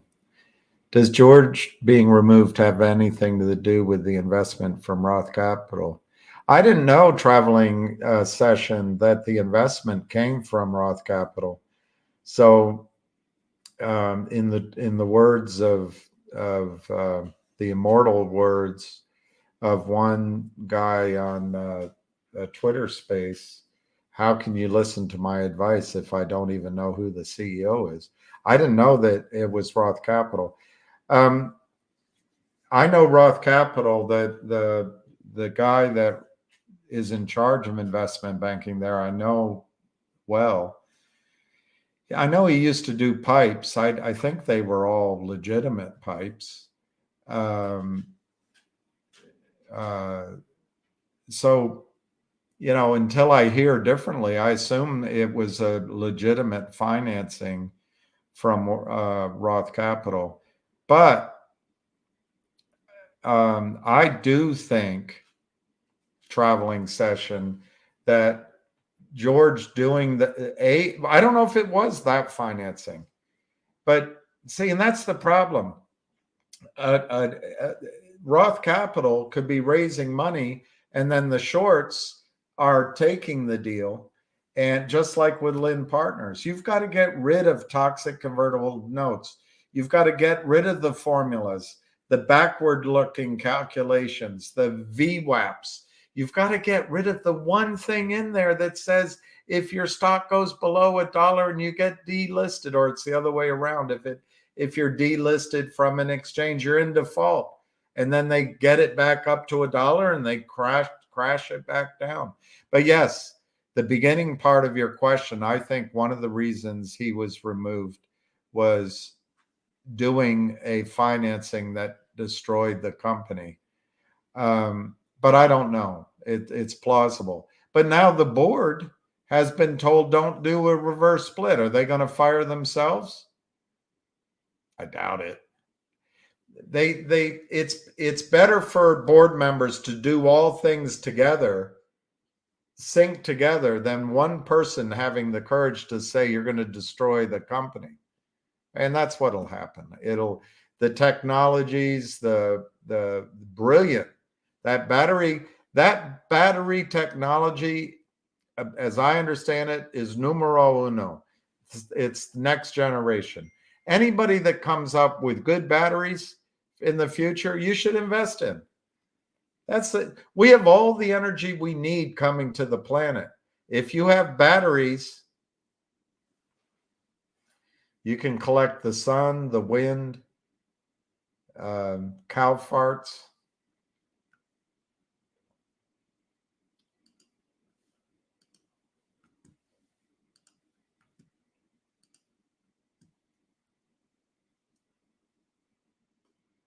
Please come to Boston.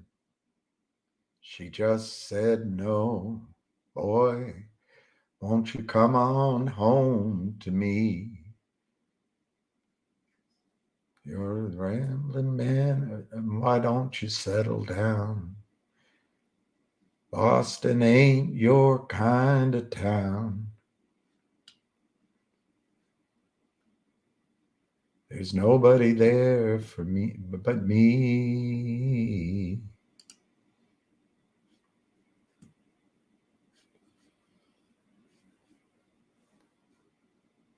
Something about Tennessee. There's rats on the upside, rats uptown. Shadooby. Rats on the west side, rats on Shadooby. I'm in tatters.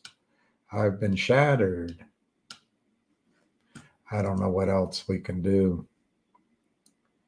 I don't know what else. I know that's not true, but thanks for saying it. The water stops coming out of the shower when I sing in the shower. It quits. Please come to Boston. She just said, no, boy, why don't you come on home to me?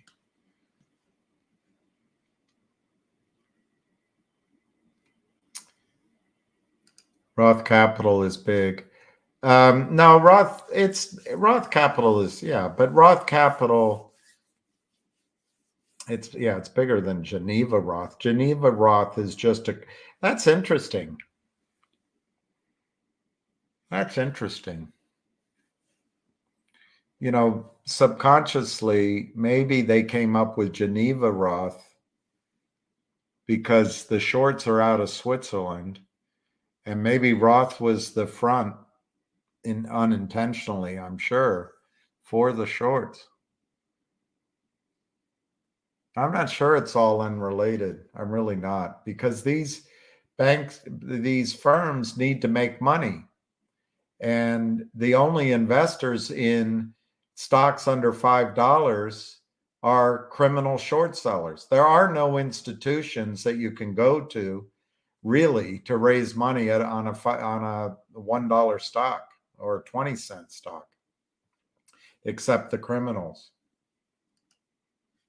Is this the right room for an argument? Shut your festering goblet or something. Yours type really makes me sick. Oh, this is abuse.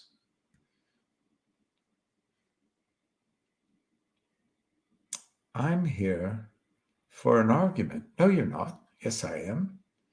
No, you're not. My singing keeps Richard from making jokes. Well, I think his jokes are better than my singing.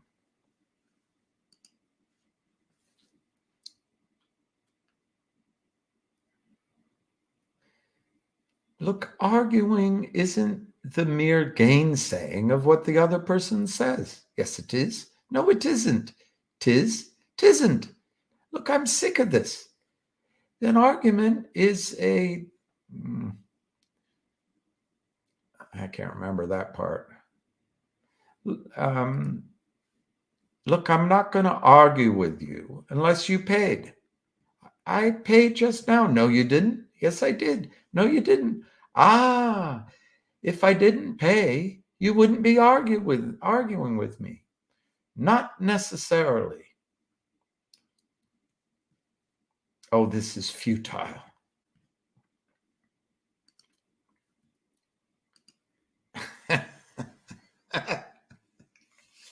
Nothing could be funnier. I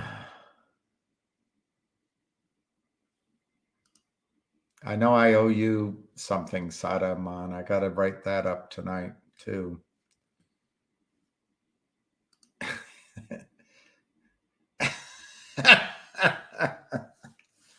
That's right. I am an all-time bad singer.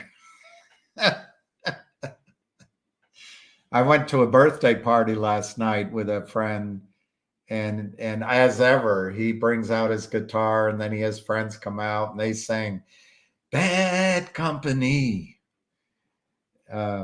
which the person I brought said, "So yes, okay, that's the name of the song. Who's the band?" I said, "Well, that was the name of the song, the band, and the album." And then, of course, he did Angie, Beautiful Angie, which is a great song. I didn't know it was written by Keith Richards, but I think the better song on that album, she drove a pickup truck painted green and blue.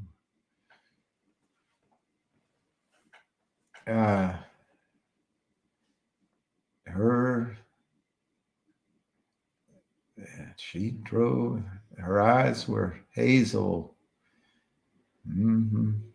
Gosh, I can't remember the words, but you're just a memory of a love that meant so much to me. That song, I think, was better. I could set Richard's joke to music. Well, it'd have to be music that only Lawrence Welk could direct. Papa, papa, papa. This is a bad one. Laugh. Oh God, it's hard on your speakers. Oh God, you're just a memory of a love who meant so much to me. She drove a pickup truck painted green and blue. What inspired me to start my channel? I think it's a better question is what's going to keep me doing it. And but I'll answer your question. But I want to get a computer, and it looks like I think it was the Brazil show said I don't need a big splash on the Mini. I might do a Mini Pro. I'm wondering about the memory. Anyway, whatever. The reason I think I might keep doing it at least the next 2 months, there is a way for everybody to harvest our losses, reposition, and maybe take advantage of the January effect. I think there are some stocks out there that are going to go up. Maybe it's Frank Benedetto's, maybe it's Dan Borders, maybe it's Roger Hamilton's, maybe it's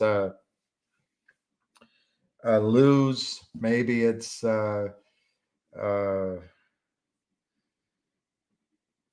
maybe it's something that I unearth, but or maybe it's the ones that we're fighting for right now. But I do think people are going to make money on MMTLP. So to be proactive and maybe harvest some of these losses might make sense. That's probably going to be what keeps me going for the next November, December. But I didn't really start a YouTube channel. That wasn't my inspiration. I've been fighting the absolute criminality, which I didn't realize how big it was.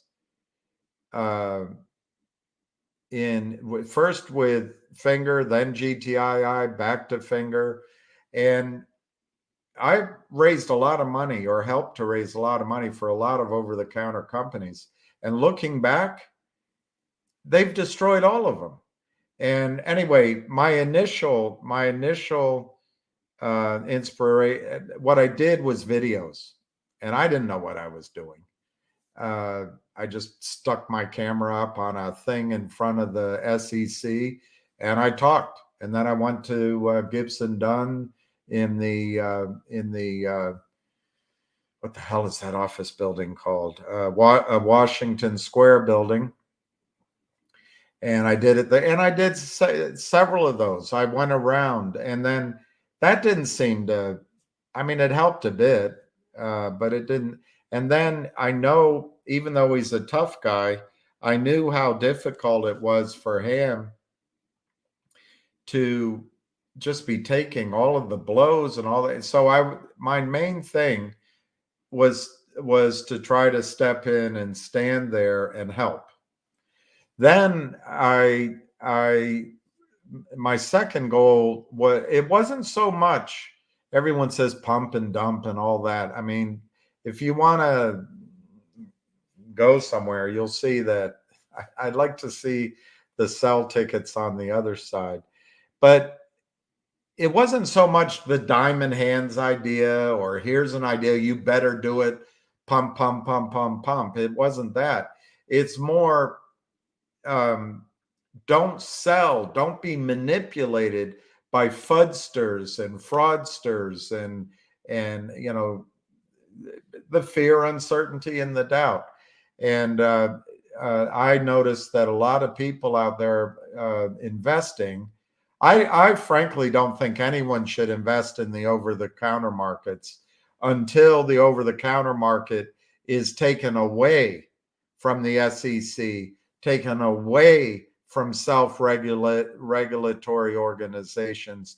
And I think that if a bank, so-called bank, is going to do a financing in a stock under $5, $7, there's a whole lot of things that have to change, a lot of them. But first of all, I think settlement should be mandatory.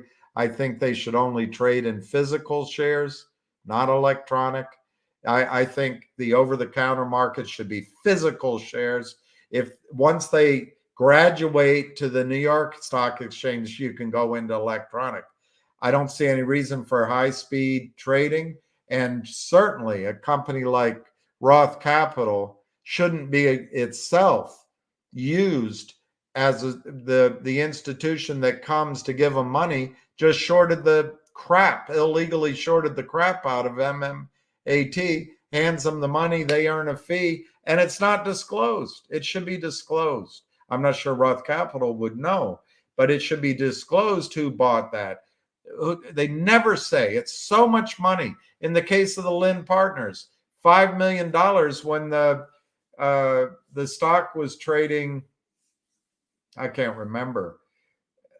I can't remember what the stock was trading for, but it was a significant amount of shares. I'm sure it was over the 4.99% ownership threshold. Why isn't that disclosed?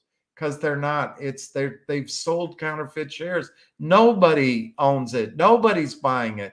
They're just, the shorts are in there covering after they drive the stock price down. It's all fraud. And the minimum, Gary Gensler should have full transparency. He talks about it. Full disclosure. He talks about it. Level playing field. He talks about it. Get rid of fraud. He talks about it. cop on the beat. He talks about it. We're here to enforce the securities laws. He talks about it. Well, they're not doing it in the over-the-counter market. And I think you should remove it, and at a minimum, make every stock under 5, under 10 physical shares. And so when they drive a stock below 10, all of a sudden, everything has to be physical. Let's get physical. Let's get physical. And that would cause short squeezes or I'm completely out on electronic. That's how they defraud you guys. But blockchain, I think if you traded physical shares, you could trade physical shares on blockchain. Blockchain could be linked to the physical share. But if it's electronic, they start lending it out 5 times, 10 times. They call it rehypothecation. It's just mimeographing titles to the car. You know, it's Warren Beatty in the movie, you know, with his wife about the sands, just selling more shares than exist. Once they break, they will understand. Sure. When does it go? I'm not optimistic on finger going. I think, let me state that differently. It's not that I'm not optimistic on finger going. I'm not optimistic on our ability to pinpoint when it goes. That's a better statement.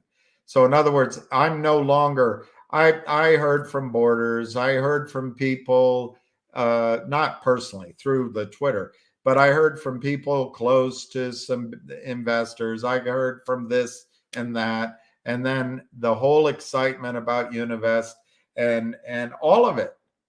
It's right there. But I mean, if I were Univest, it was just sitting there, but they didn't want to do it. So you have to ask yourself, why not? And I think it's because they move at their own speed, and it's not going to happen as quickly as we think. Or it could. That's the problem. Or it could. It could happen tomorrow morning. But I think that my understanding is Jeff Easton syndicated the Lynn deal to 4 institutions. They're just a bunch of faceless criminals. And at least one of them is the one supplying the market with counterfeit shares. By creating the toxic convertible note, if a group out of, let's say, the UK, out of Germany, out of Switzerland, bought all or part of it from Jeff Easton, Lynn Partners, the genius financer. Only Jeff Easton can find money for finger motion when other people out there are having such a hard time. But Jeff Easton has a solution. He's a genius. Well, he sells it to this pool, and the pool just has to create one non-sponsored ADR in the United States, and then they flood the market with shares and they just drive it down. Now, Gary Gensler is just kicking the ball down the road, hoping that it doesn't happen on his watch, I guess. But it can't be kicked down the road forever. So anyway, VO Warrior, tomorrow, it could go tomorrow. But I want to get out of the predicting exactly when game with finger. The risk reward was great, I thought, 3 or 4 months ago. The buying was coming in, the premiums weren't on the options yet, but then as we went along, the premiums were massive on the options, and then we're hoping for something to happen in 4 or 5 weeks, and all the information that sounds so accurate turns out to be meaningless. I think you have to say we gave it 2 or 3 shots, And I'm sure if we quit buying calls in November, it'll go in November. But I think it just as easily could be January or February that the Univest part of it happens. I don't even know what Univest is going to do. I have no idea. But so I don't want to predict that part of it. But there is definitely a trap short. It feels like that completely. Why would they smash and grab in broad daylight? Why are there footprints everywhere? Why are there tire tracks running all over their back? I mean, anyone can see they've had their fun. And then I think that 5 million shares rumored to buy in or 6 million, it's still out there. So that could happen at any time. Liquidity is tight. In the meantime, I think Finger is performing on its business plan. I don't think Univest and Finger filed that S1 or S3 or whatever the hell September 11th without something going on. So it's just that the Chinese are going to walk slowly, step by step by step, lawyer by lawyer by lawyer by lawyer, SEC approval by whatever the Chinese counter uh, uh, party, whatever, whatever the Chinese SEC is called, their approval. Make sure the auditing's in. Audited, we're going to go slow, slow, slow. And so I'm out of the, I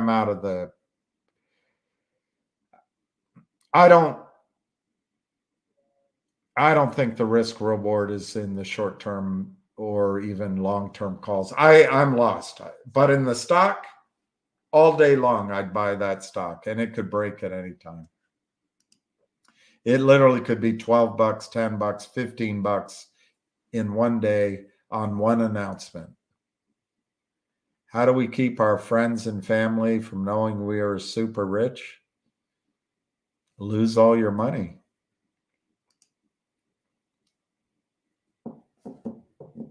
I think that's right, Spiny. I think Citadel, Melvin was rescued by Citadel and SAC. So then you wonder, is Citadel and is SAC the arm's length partners to groups like Lind or Yorkville or Power Up Lending? It's totally possible. Tomorrow we ride. It could be. I mean, it could run. And somebody pointed out when I get negative things, things go up.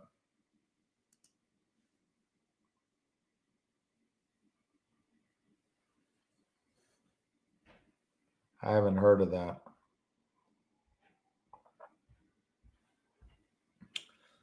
Look, if I had to cut into people's bodies or throw away bags of human fluids, I would. There's no money worth making $7,000 at the hospital for me, because I'm the sight of blood. I pass out.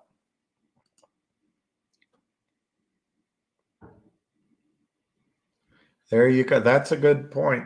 Look, just to be clear, Easy Stud Rack, I think Lynn Partners is a front for, and that makes them part of a criminal conspiracy. That makes them the face of a criminal conspiracy.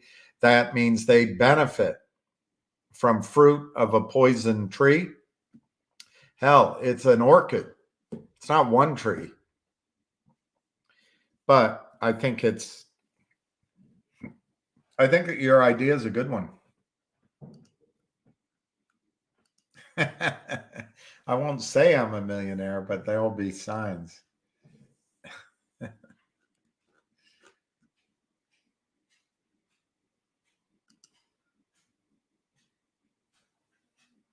Oh God, I can't stand that. I'm. How many months we're going to get rug pulled for stop? That's right. On the other hand, there are rational reasons to own calls in the short months, or just in general.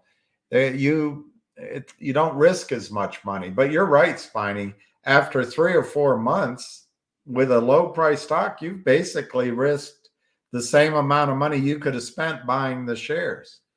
So anyway, Barney Fife. How do we keep them from knowing we put our life savings in a short squeeze? Well, I think they know, whether it's our life savings, they know that all they have to do is keep selling. We'll lose interest. We can't keep buying. That's where the playing field isn't level. They can keep selling, but we can't keep buying. And they have the perfect criminal enterprise. It's racketeering, and they are supported by the SEC. It's there in the open. Everything's my opinion, of course. This is an opinion site, but the evidence is there. And who would support this? How does it benefit anybody?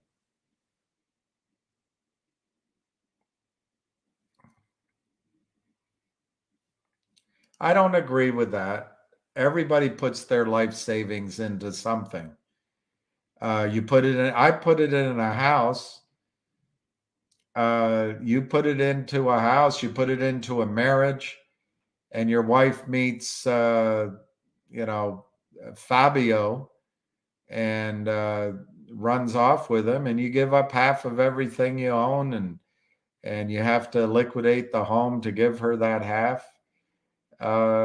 That's an example. You put it all into the farm, and rain doesn't come for 10 years and turns into a dust bowl.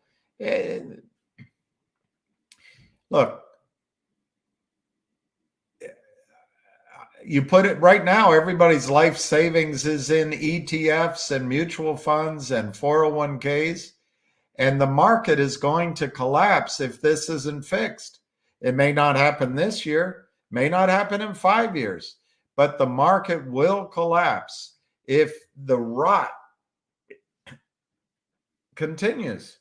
The only other choice is we accept that it's a fractional reserve securities custodial system, fractional reserve security system. We don't care who votes our shares. There's one share for every 100 shares trading, and we're willing to go through the disallocations that occur once in a while. We're willing to wait, and we're going to trust that our statement in black and white says we've got $750,000 worth, when in fact not, maybe there's one real share in there. Hey, that's our choice. We can go that way too. But it's all fraud. It's all fraud. Yes, it's possible. It's possible Lind is the front for one of the hedge funds, or Lind is partners. They say, here, we'll give you the money and you go short the companies. We're going to give you the contracts. We're going to give you the lawyers. You go do it. And then we're going to have some of our hedge fund buddies short it. So there's 100% profit. We'll give our hedge fund buddies 30 or 40%, and we'll give you 10%, and we're Lind, and we're keeping 50%. But all at arm's length, all at arm's length. And then when you get in trouble, we'll bring the attack dogs in, and we'll keep the price down. This is a criminal enterprise on a scale that people don't want to acknowledge.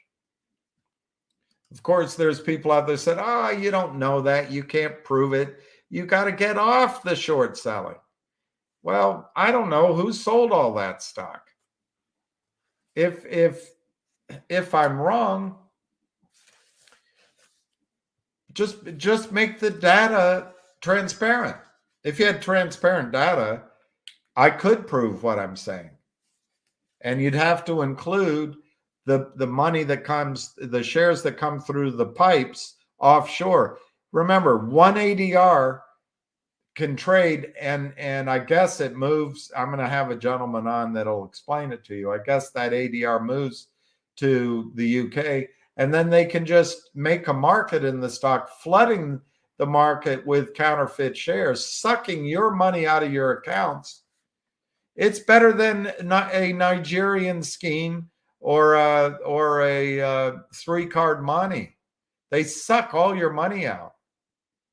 But you're comfortable because, Joe Biden has appointed Gary Gensler, and Joey, most popular president ever, and he's never sent a mean tweet in his life. Tell you what, he's a snarky guy. I met him. He's snarky. But hey, he doesn't mean tweet.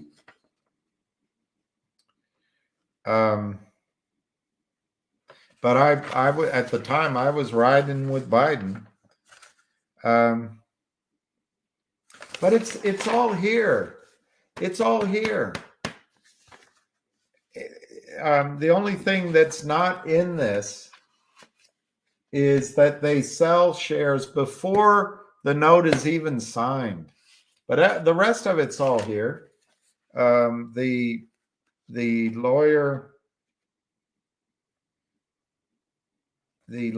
that put this from the SEC, Daniel J. Maher and Edward J. Riley, 100 F Street Northeast.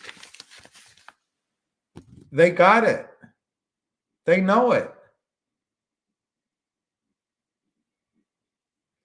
But what will happen is this will settle. There'll be no disclosure.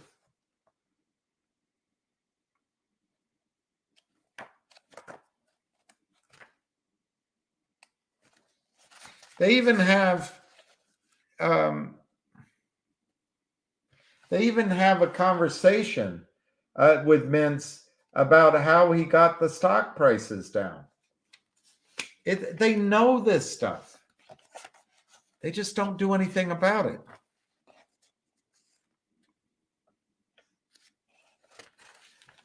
Under Reg Show, a seller is deemed to own a security only if the seller has a net long position in the security. It's in Reg Show.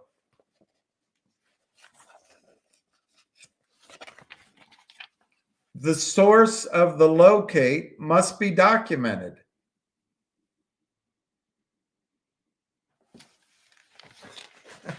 But they go offshore and they just sell in a massive amount, and the market maker, who's not really market, okay, I'll make the commission on this. The prime broker collects the money, and the prime broker can make, in the stock loan desk, can make a fortune, and Kenny Boyd provides liquidity, and then he front runs the trades. He can build $1 billion house down in Florida. Is this where we want to put our assets and our tax dollars? To Ken Griffin? The guy's not a genius. He's just a thief. He just cheats. You'd be rich too if you could cheat. Hal Mintz is 52. Okay, so he's 52 years old. There's another one where the guy's like 28 or 30. It's not Hal Mintz. So Hal Mintz is 52.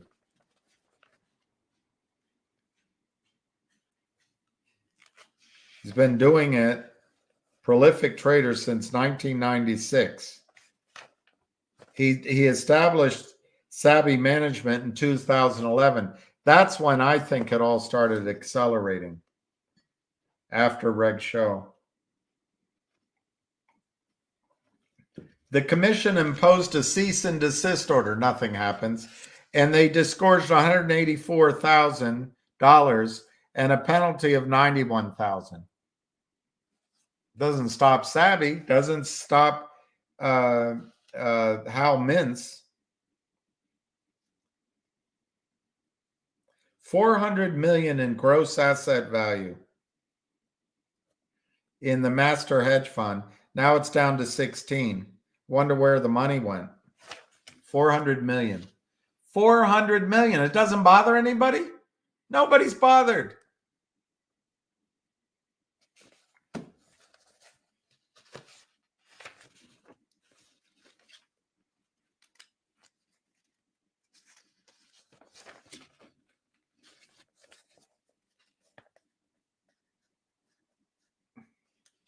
I want to find where it says that I highlighted it.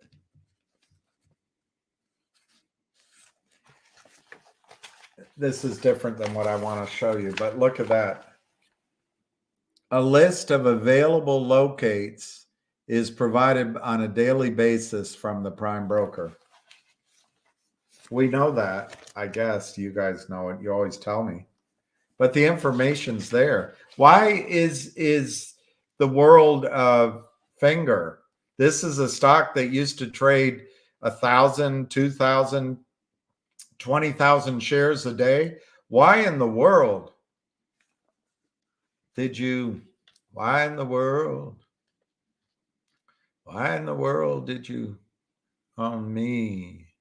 I wasn't the one that broke it.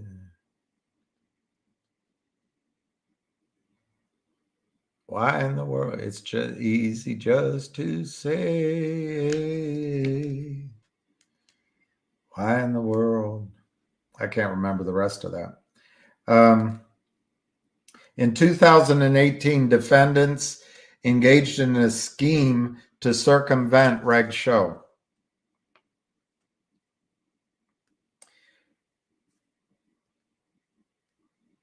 Defendants knew or were reckless in not knowing they could profit additionally by selling the issuer's stock in violation of Reg Show locate requirements. Here he says, prior to exercising the convertible securities, they entered short sale orders without first obtaining a locate. This is what amicus curiae Seth Kramer wrote in, I think it was in Venu's case, saying, well, we can't sell. There's a 6-month restriction. Well, BS. They sell. And here it says it. They entered short sale orders. This is for Savvy. They entered short sale orders without first obtaining a locate, circumventing Reg Show. You have to obtain a locate before you sell. Almost immediately after those short sales, they executed their conversion rights. And then they lock in a 20-point spread, 20% spread. That's that value. That's the VWAP looking backwards. It's all crap. Defendants would not have been able to do this if they had followed the rules. You know the rules, and that require locates for short sales. They would not have been able to obtain the locates in sufficient quantity, if at all. As part of the scheme, defendants knowingly or recklessly submitted materially false and misleading order instructions for the long sale of millions of shares of common stock that it did not have a net long position in. Why in the world would she put chains on me?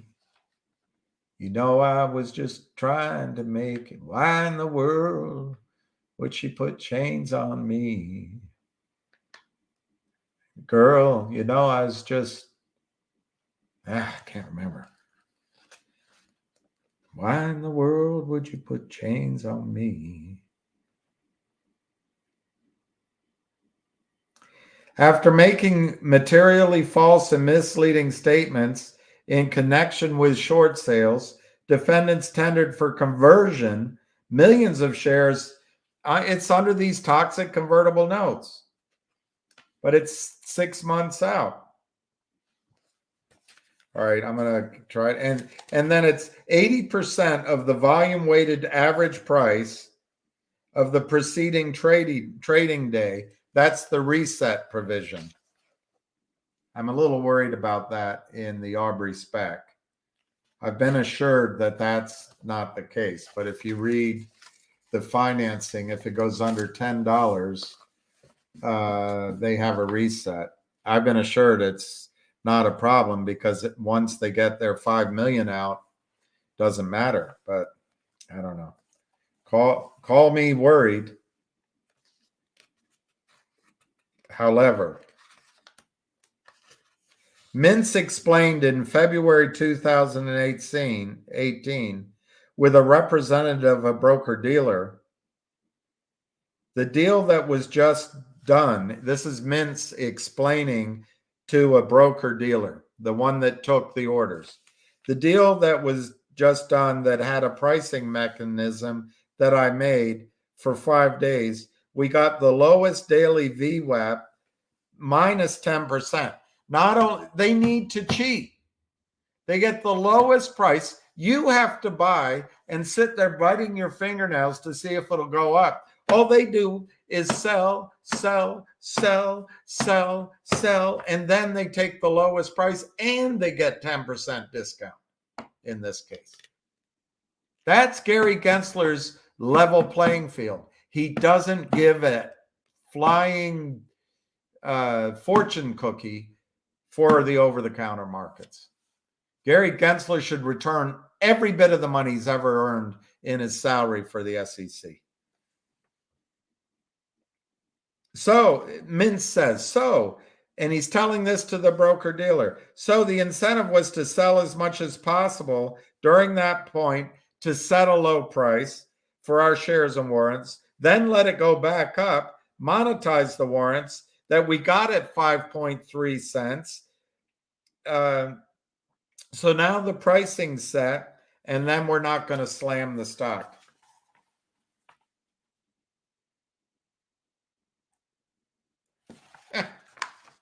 The SEC knows this shit.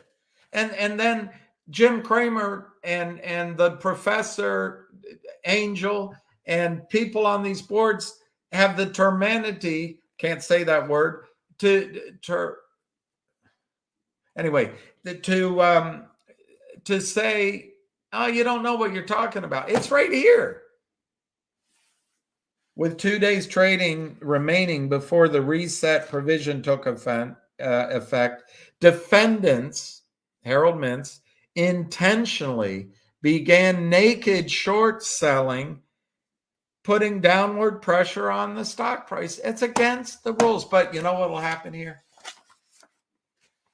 They'll just settle. Slap. And then Gary Gensler go before Congress. We don't have enough money. Well, why didn't you sue them for $1 billion? Well, we only charged them 75 penalty and disgorgement of 150 grand. Well, what about all the profits from the shorting? We just wanted to sign it off so that person could say they got a case won and now they work at Goldman Sachs. When are you going to rebel against this? It's not you. It's just so frustrating. Why in the world would she put chains on me? I was just trying to make it.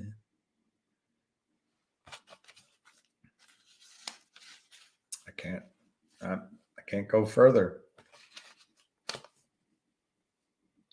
Defendants knew or were reckless in not knowing about the fund's net long position. Anyway, let's get to the one point I want to make, and then I'll go through your things, and then we'll sign off. Here's page after page. This is a legal term here. The use of these converted shares to cover their sales would not and did not in any way cure their violative trading. Delivery of the shares under the convertible toxic note did not cure the fact that they had mismarked their trades as long sales when they were not deemed to own the shares or did not have net longs in the stock at the time they mismarked the orders. Delivery of those shares did not cure violations of the locate requirements of Regulation Show because they placed short sales without actually having obtained a locate. The defendants knew or were reckless in not knowing. They could not use the fact that they held convertible securities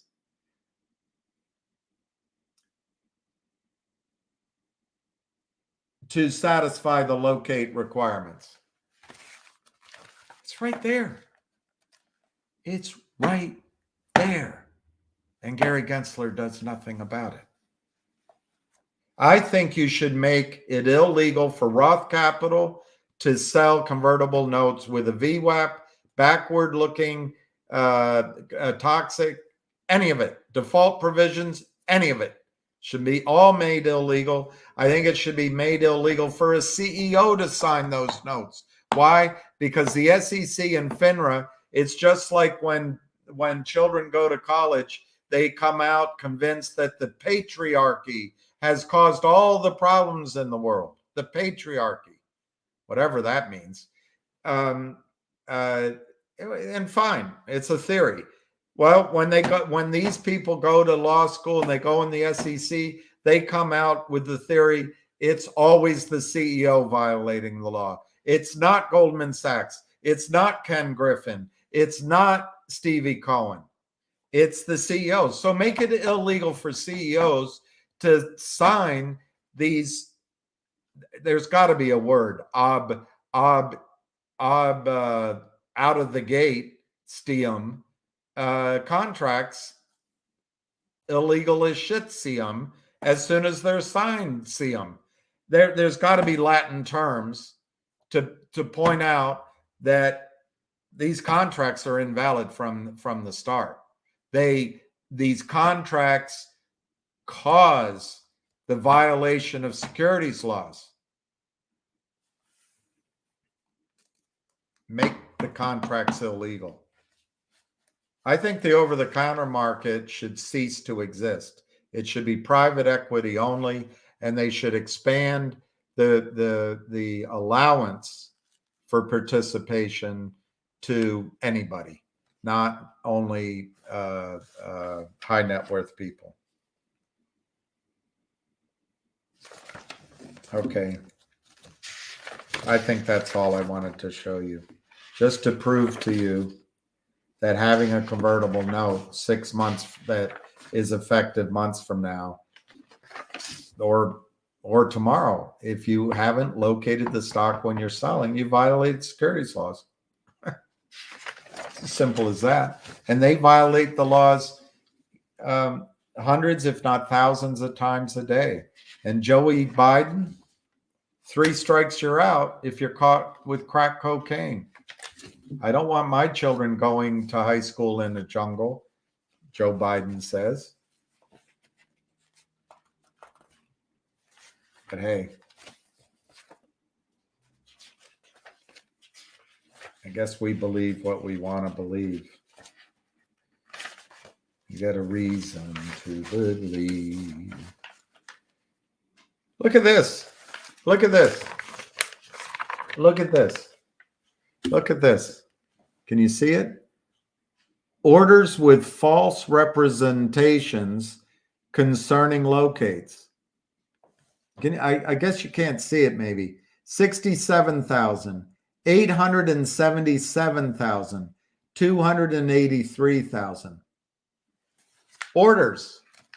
So if you're shuffling to the street, doing something to the beat, and you're selling a little bit of crack cocaine or some marijuana or whatever the hell, and you get caught 3 times, 3 strikes, you're out. But if you're Harold Mintz, let me pronounce his name correctly, Hal Mintz, and the Savvy Management Fund, you can violate Reg Show 67,760 times and then go to an attorney and we'll just slap you on the wrist. And we're just going to go after this profit, 202,000. That's all the SEC will ask for them. But this doesn't count the people in the background crushing the stock and then either buying it back, which they never do, or in a reverse split, taking 95% of the money out, or the stock goes bankrupt and they never have to pay taxes and the stock goes dead, seller boxed, and they can just take the money out.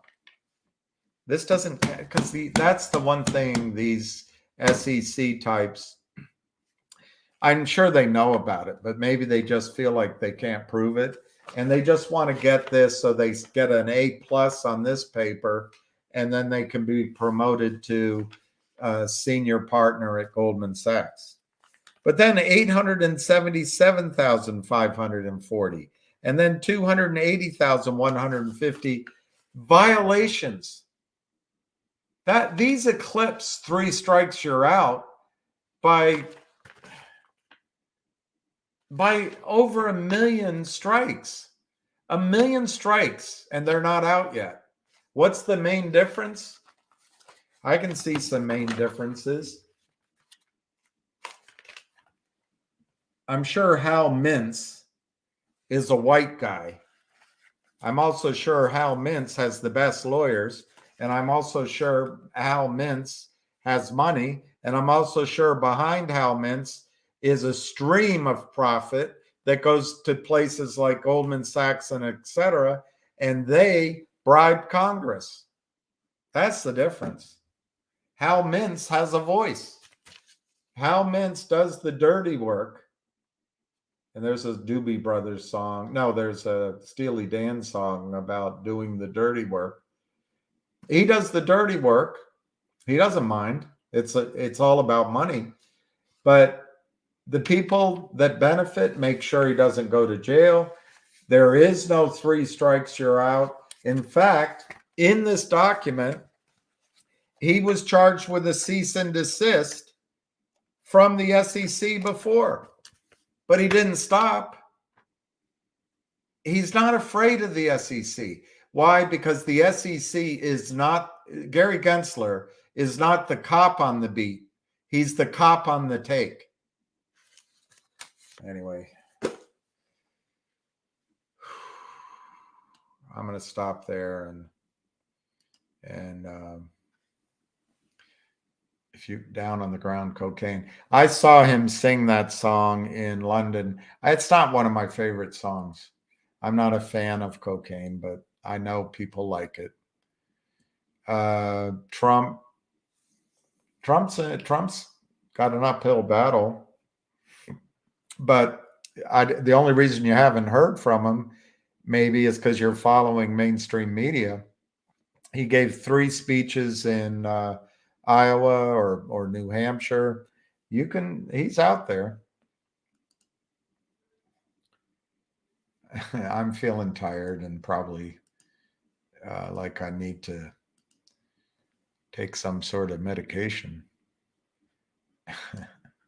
Why in the world would she put chains on me?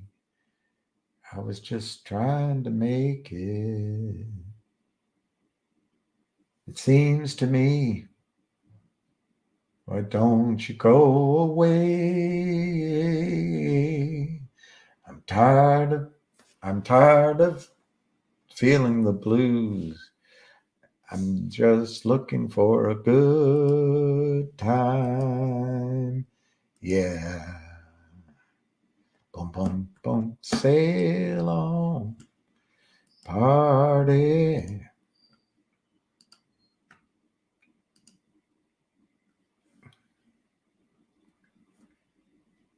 $400 million. Oh, GTII. Good times never been so good. Boom, boom. Why in the world would she put chains on me?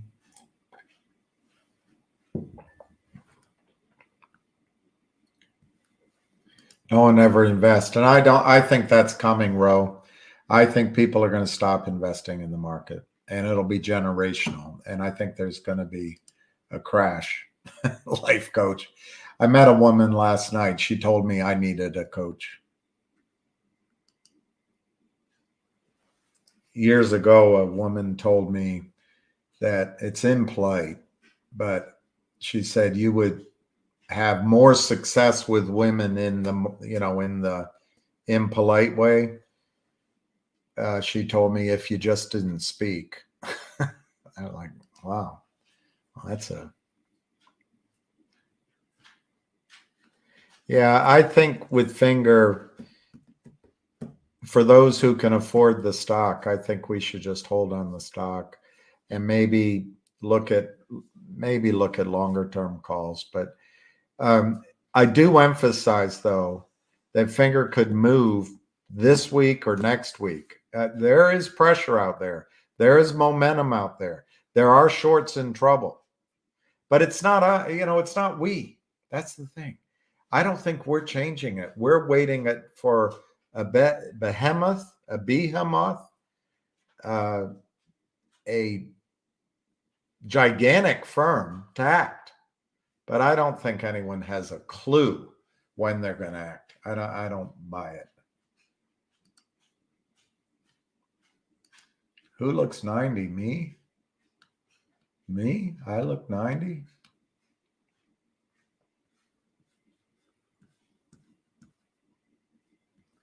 Self-professed, profound, till the chips were down. No, you're a gambling man. Love is a losing hand. Do you propose to slaughter our tenants? Hey, there he is, Rick Galante. That's who I met. That was very nice, and it was nice of you to say hi. It was nice meeting your wife, and it was nice that you met Lucky, even though Lucky, I think, is starting to.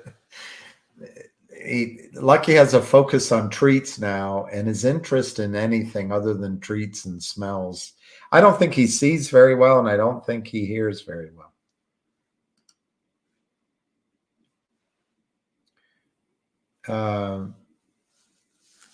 1925. That's great, man. Almost 100 years. They don't build houses the way they used to.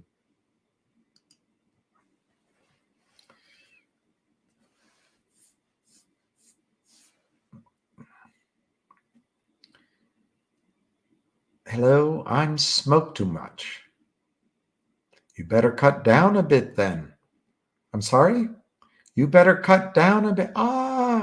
Smoke too much, cut down a bit then. I see. I bet you get that all the time. Hadn't noticed, really. God.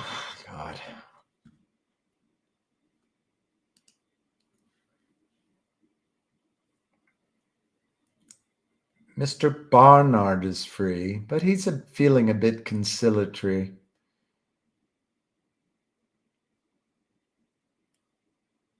Well, Terry, it seems that way, but you know what nags in the back of my head? Yes, your question is yes, that's exactly right. Reg Show was created in order to, rather than have the dam break all at once, Reg Show was there to slowly fill the holes in the dike. But instead, Wall Street just took it as a reason just to crime more and more. So that's how I feel. I don't see any reason why they're ever going to cover until it all collapses. That's what I think Gary Gensler is there for. Gary Gensler is there to protect the profit centers of companies like SAC and Citadel and Goldman Sachs Prime Brokerage. I think the whole street's riddled through it. I think the crime happens in the UK, maybe Canada, but the UK, Germany, Switzerland, and it's on behalf of our own funds and people buying houses down in Florida. Ken Griffin will be like O.J. Simpson someday. He'll live in $1 billion house. He'll have his retirement money, and he'll be able to declare bankruptcy. And this is the way 40 years of our economy. We've decided to put our best brains into investment banking, whatever that is, into wealth management, whatever that is, and fraud. Now, and I want to emphasize, I really mean it. Easily 98% of the people on Wall Street, probably closer to 99.9%, are honest. But I think Gary Gensler is smart enough to know this is going on. I mean, come on. He may not have time to read this because he's got to go after Kim Kardashian's ever growing voluptuousness and just wants to see headlines. Gary Gensler, Kim Kardashian sitting in a tree, KISSING. But he's got to know this happens. The reason they don't cover it, they think it'll destroy the market. My contention is when people figure it out, they're going to run away from the market, and the market will be destroyed anyway. But at least Gary Gensler's friends will have taken trillions, at least hundreds of billions of dollars out of the market. They'll buy their homes in Florida. They'll have big things going down in New Zealand. And, Bob's your uncle. Poor suckers. Well, I didn't talk much about Finger, but I expect that Finger tomorrow will at some point be like mid morning will be sold down, because there were probably exercises on those calls at 6:20 that the margin clerks will just sell out on Monday because they'll wipe retail out. That's my opinion. Ham doesn't agree. Ham thinks that it's going to run up tomorrow, but he emphasizes do not chase it, because then he thinks they'll bring it down a bit. That's how I think it'll trade tomorrow. Mine's different than Ham's, but regardless, all just short-term adjustments. It'll be over with by Tuesday. I think the major margin problem is still out there. I think the potential of a deal with either Univest or one of Univest's clients is still very real. But I just think Univest operates SLOW.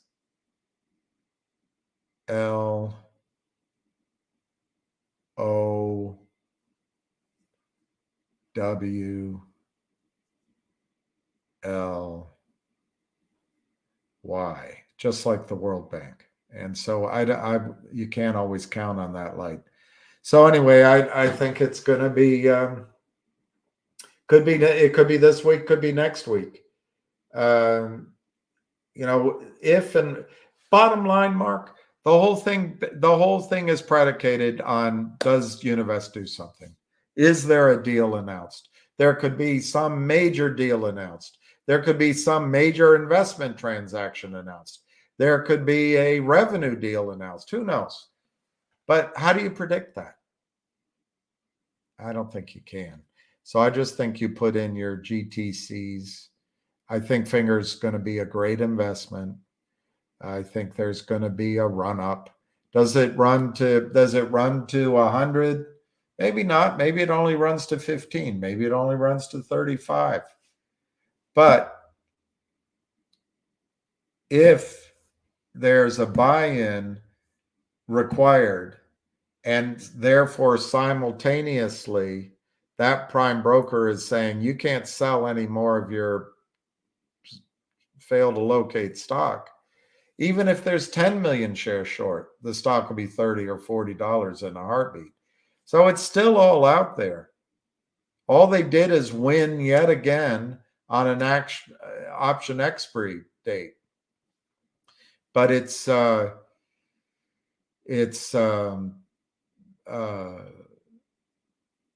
the non-enforcement of securities laws. They're able to sell without any fear, but there's risk on their side too. And Mark, ultimately, my opinion, it has nothing to do with us. There is a big buyer out there. There are whales out there. The company is performing. That Lynn Partner note is gone. And the lack of liquidity on Wall Street is starting to hurt even the criminals. The stock is up from $1 something to $7, and pulling it back a couple of times by criminal collusion, by racketeering, isn't going to change that fact. Somebody's in trouble. But I don't want to believe anything I'm told anymore. I was told things, assured things, heard things, saw things like what Borders was saying last month and then this month. You know what? I dismiss it all. The only things I do believe is that there is a major buyer in there. I do believe the way it trades shows that somebody's in trouble. I do believe that the criminals drove the price down because they're trapped. I think the information is correct that there was a large margin buy-in talk out there, because I believe the information from a Goldman Sachs trader. Although it was third hand, fourth hand, I do believe that was real. I do believe there's big players, sharks, starting to buy Finger, and at some point they break through. But I'm no longer believe anyone has access to anybody has access to what Univest is going to do. And if Univest is going to do a deal, or if they're going to do, I don't know, maybe a merger. I don't know. I'm making that up. Or if they're going to organize an alliance with one of the big Chinese companies who are their customers, revenue or otherwise. Or if they are going to raise money from high net worth people in China, they're certainly taking their slow ass time about it. And I have no idea why they would speed it up. None. Now, maybe their lawyers will say, now's a good time to operate because you burned all the people buying calls, all those Twitter announcements. If the SEC comes to you, Univest, and said, were you in collusion with anybody on Twitter? You can say, no, we burned them. We totally left the people on Twitter at the altar at least twice. Can't you see it? We have nothing to do with them. Maybe that's what's going on. I'm just tired of calling it. I've done it based on information I've received. I no longer trust any of that information, other than I think there's a huge whale out there who's working on behalf of you and making this happen. Obviously, he'll benefit. I think there are major buyers in the stock. I think there's a trap short who Lynn Partners fronts for. I think Jeff Easton is a crybaby bully. On the one hand, he wants all the benefits of being the face of criminal stealing in dozens of companies, however many it is. But then as soon as people say, hey, it's you, he doesn't want that Madison Avenue office anymore. He doesn't want to be known as the kingpin at Lynn Partners. But when you have a crybaby, the SEC should be going to him. He doesn't want to go to jail. And I think that could break. But when? I'm not going to say it's going to happen this week. None of it. None of it. But it could. That's the problem. It could. Finger could go in 45 minutes. It could go on Tuesday at 10:30 and be $150. So that's the problem. That's the problem. What do you do? What do you do? What do you do? I think you own the stock. That's what I think you do. You own the stock. And I think we took our shot on calls, and there's some people that are still willing to play calls, but I think the risk reward in the call space just isn't there. You have to pay high premiums for short periods of time, and there's just nobody on God's green earth that knows what Univest is going to do. Nobody knows it. Nobody. But all the ingredients are there still, I think, for a major upside movement in Finger. I think the fundamentals are terrific. I think the stock will go up anyway. But counterbalancing that, you've got the ability of at least one, if not all four, of the syndicors that the syndicees that Jeff Easton syndicated this deal to. They can just sell endless stock, violating laws every time they do it. And because it's good for Goldman Sachs, Gary Gensler's not going to enforce the law. So it's a long answer, but I think it's risky to be out of the stock if you're looking for life-changing upside. But I think now, fool me once, shame on you. Fool me twice, we're not going to be fooled again. I don't know. I feel like we've been fooled at least July, August, and September, but it might be August, September, October. It's a lot of fooling. And anyway, that's just how I feel right now. I think people have been trying to set it up with the pressures. And by the way, I'm not talking about anybody you know.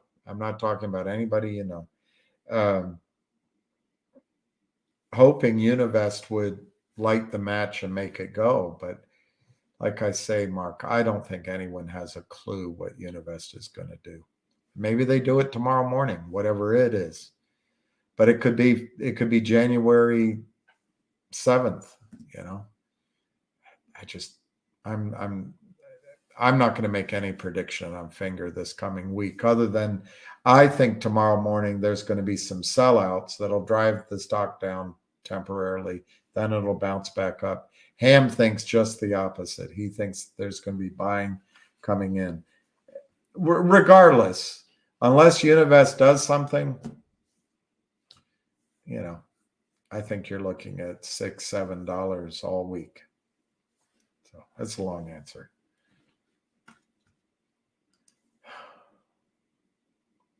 All right, thank you, Mike Russo. That's great, Mike. Wednesday is the Securities and Exchange non-enforcement gathering. All right, I'm going to end it because I think Univest is methodical. Why? And clearly they're an extremely successful bank. They have power. They have 150 billion or something under management. They're not going to what's the word? Shortcut. They're not going to shortcut. their process. So it could, maybe they've done all the work and it happens tomorrow. And they turn on their buy machines and the thing skyrockets. I don't know. The thing is, Kilby, nobody from Univest is going to call me and say, "Hey, we're going to do it tomorrow," because I'm, it's material. That would be collusion. That would be material information. That would have to be disclosed. And the criminals, with Gary Gensler's permission, they can collude. He allows them to do it, but not Long's. We're not allowed to. All right.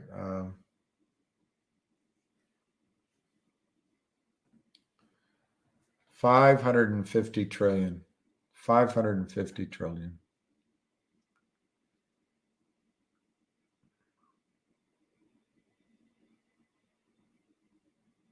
I guess it's not enough.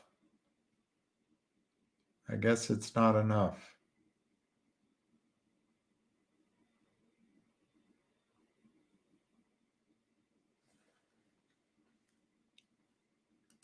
Stop losses are idiotic in any of these stocks. If you put in a stop loss in Finger at $3, they'll drive it down one day and get your stock and then come back up. If you had put a stop loss in for CRTD, a company that the Lynn partners destroyed, and the stock was trading at 120, and you put it in at 98 cents, they'd run it down at 98 cents and run the stock to 170. It's stupid to use stop losses here, but that doesn't mean you can't use mental discipline and say, as I did to a close person to the story when CRTD was trading around $1.50, $1.60. I said, it doesn't feel like Jeremy's going to do this deal with GTII. Oh, no. Jeremy's going to have to do the deal. He's not going to turn this down. But so I didn't have my mental stop loss at 150. I didn't do it, even though the stock had come, I think, from 170 something down to 150. That's where I was thinking I better. Instead, I said, all right, I guess Jeremy's going to go. He's going to be the CEO of GTII. This stock's going to be bought out at what, 330 and all that. Well, that afternoon, Jeremy either renegotiated or walked away, and GTII said, no, we're not going to do it, or it's not really clear what happened. And, I really like Jeremy. I think he's fighting. He's got a good company and he's fighting the shorts. But he said on one of his calls, and I haven't listened, and I got to start listening again, but he said he wanted to get the hot money out. Well, he did. The stock went to 1 penny. So that's a case, ring the bell, that I should have exercised my mental stop loss, but instead I took the assurance of someone very close to the situation that the Wales and Jeremy were going to have to move forward with that offer. Well, Jeremy had other ideas. And to his credit, he's working his ass off to change the lay of the land. And anyway, that's off topic. But I think stop losses are idiotic in these stocks.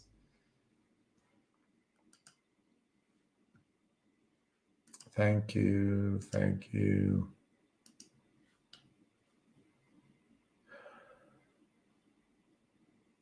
No. That's Andrew.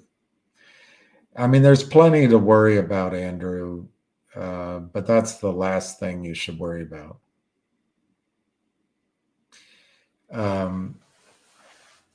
Let's talk about it a bit. you're worried that they'll manipulate positions in GTs. The absolute no. There's just take that off your list of worries. But where you should worry is why are they merging? Is Schwab in trouble? I don't have any clue that they are. But when the market's correct, when there's a crash, and it'll come, whether it's this year or in next year or in 5 years, the United States markets are going to be wiped out at one point because this fraud is everywhere. If let's say it's Schwab, I'm not saying it's Schwab, but let's say it is Schwab. If it goes down, all of the assets you have at Schwab, they will seize to keep themselves afloat. And then you'll have to go to attorneys to defend that all belonged to you. But as the margin calls happen, I don't even know if Schwab is involved in derivatives. So you're probably okay. It's more likely to happen at a Goldman Sachs or a Merrill Lynch or something like that. As the derivatives implode, they'll start claiming assets and it'll all start disappearing rapidly. And you can worry about that. But we're not at that point right now. And I don't think I don't know. I hear some sketchy things about Toronto Dominion, maybe, but I don't think these online brokers are where the problem's going to be. I think it's going to be in the other brokerage firms. So, no, Andrew, just put yourself at peace. Don't worry. That isn't going to manipulate or lose positions or anything. They might have new rules on margin. They might, which is fine. Your TD Ameritrade could have changed that. They may change your GTC order, so then put in day orders or don't, just watch it more closely. But TD Ameritrade could have done that anyway, but they're not going to manipulate your positions. The fraud's already there. The electronic counterfeits are at TD Ameritrade and Schwab. It's not going to change anything. It's the last thing you should be worried about. All right, Dave, thank you. Yes, I think it could have. Mr. Coriander, I responded to one of Dan Border's tweets, and I'm not going to give it more focus, but he laid out information that I had, that I was told in confidence. He laid it out for the world to see. If I were Univest, and I said, why would you put this out here? If I were Univest, I would just walk away. I'm not doing. Let's wait to a different time to do this trade, if at all. If at all. Look, they're not going to lose their franchise, nor are they willing to give up their strategies of making money for someone that I don't, for whatever reason. And I'm too tired to go into it, but I'm appalled if you hear stuff like that. And it's given to you in a way of trust, or maybe it wasn't. Hey, just go tell everyone. But then you got to use your own judgment. That appalled me. But that was weeks and weeks ago. That was not this past month. It was the previous month. But absolutely, I think if I were Univest or if I were their lawyers, it definitely could have caused that. But on the other hand, let's not pick on him. It just might be we're trying to figure out what's going on. Maybe no one really knows. Maybe people there talk. Maybe they were ready to go and then they got a better deal, or maybe No one knows. No one knows. One good thing is if they want to book a deal and revenue this year, well, it's this year. Only got 2 more months. That's a positive. But we don't really have an edge anymore. I thought we had an edge before with information that was public. I wasn't getting anything. And then knowledge of the way they performed, the buildup in pressure, whales, Goldman Sachs calling. And I don't think we have an edge anymore. I think what we have is due diligence, knowledge beyond belief. We have a great company. Finger Motion is a great company. I just think you got to own the stock. And I wish I had just stayed with the stock myself.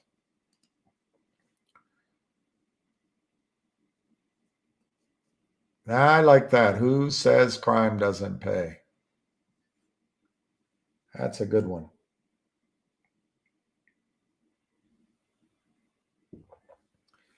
You know, people always use that line, Ray Charles or Stevie Wonder. I don't like it. So, but anyway, I can pass that along. I can pass that along.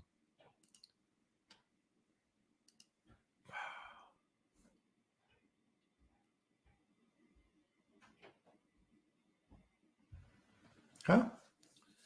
What about public people that are reasonably upset about being able to post messages on the mobile? Are you talking about Mobil Oil, ExxonMobil, board by the FSCC? I don't know the context of that. All right. Just send it. I'll have to, this is new. I set up a Gmail, Farrand, my last name, Farrand Balance. I figured it's easy to remember, fair and balanced, except that the fair is spelled far. I guess I should say far and balanced. Far and balanced, 2 R's, at gmail.com. I would get it. Otherwise, send it maybe to Busy Brands. Oh, mobile phone.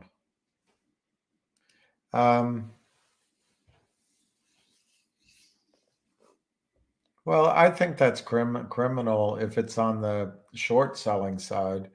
I think if people gather like we're doing, I don't see the criminality in it.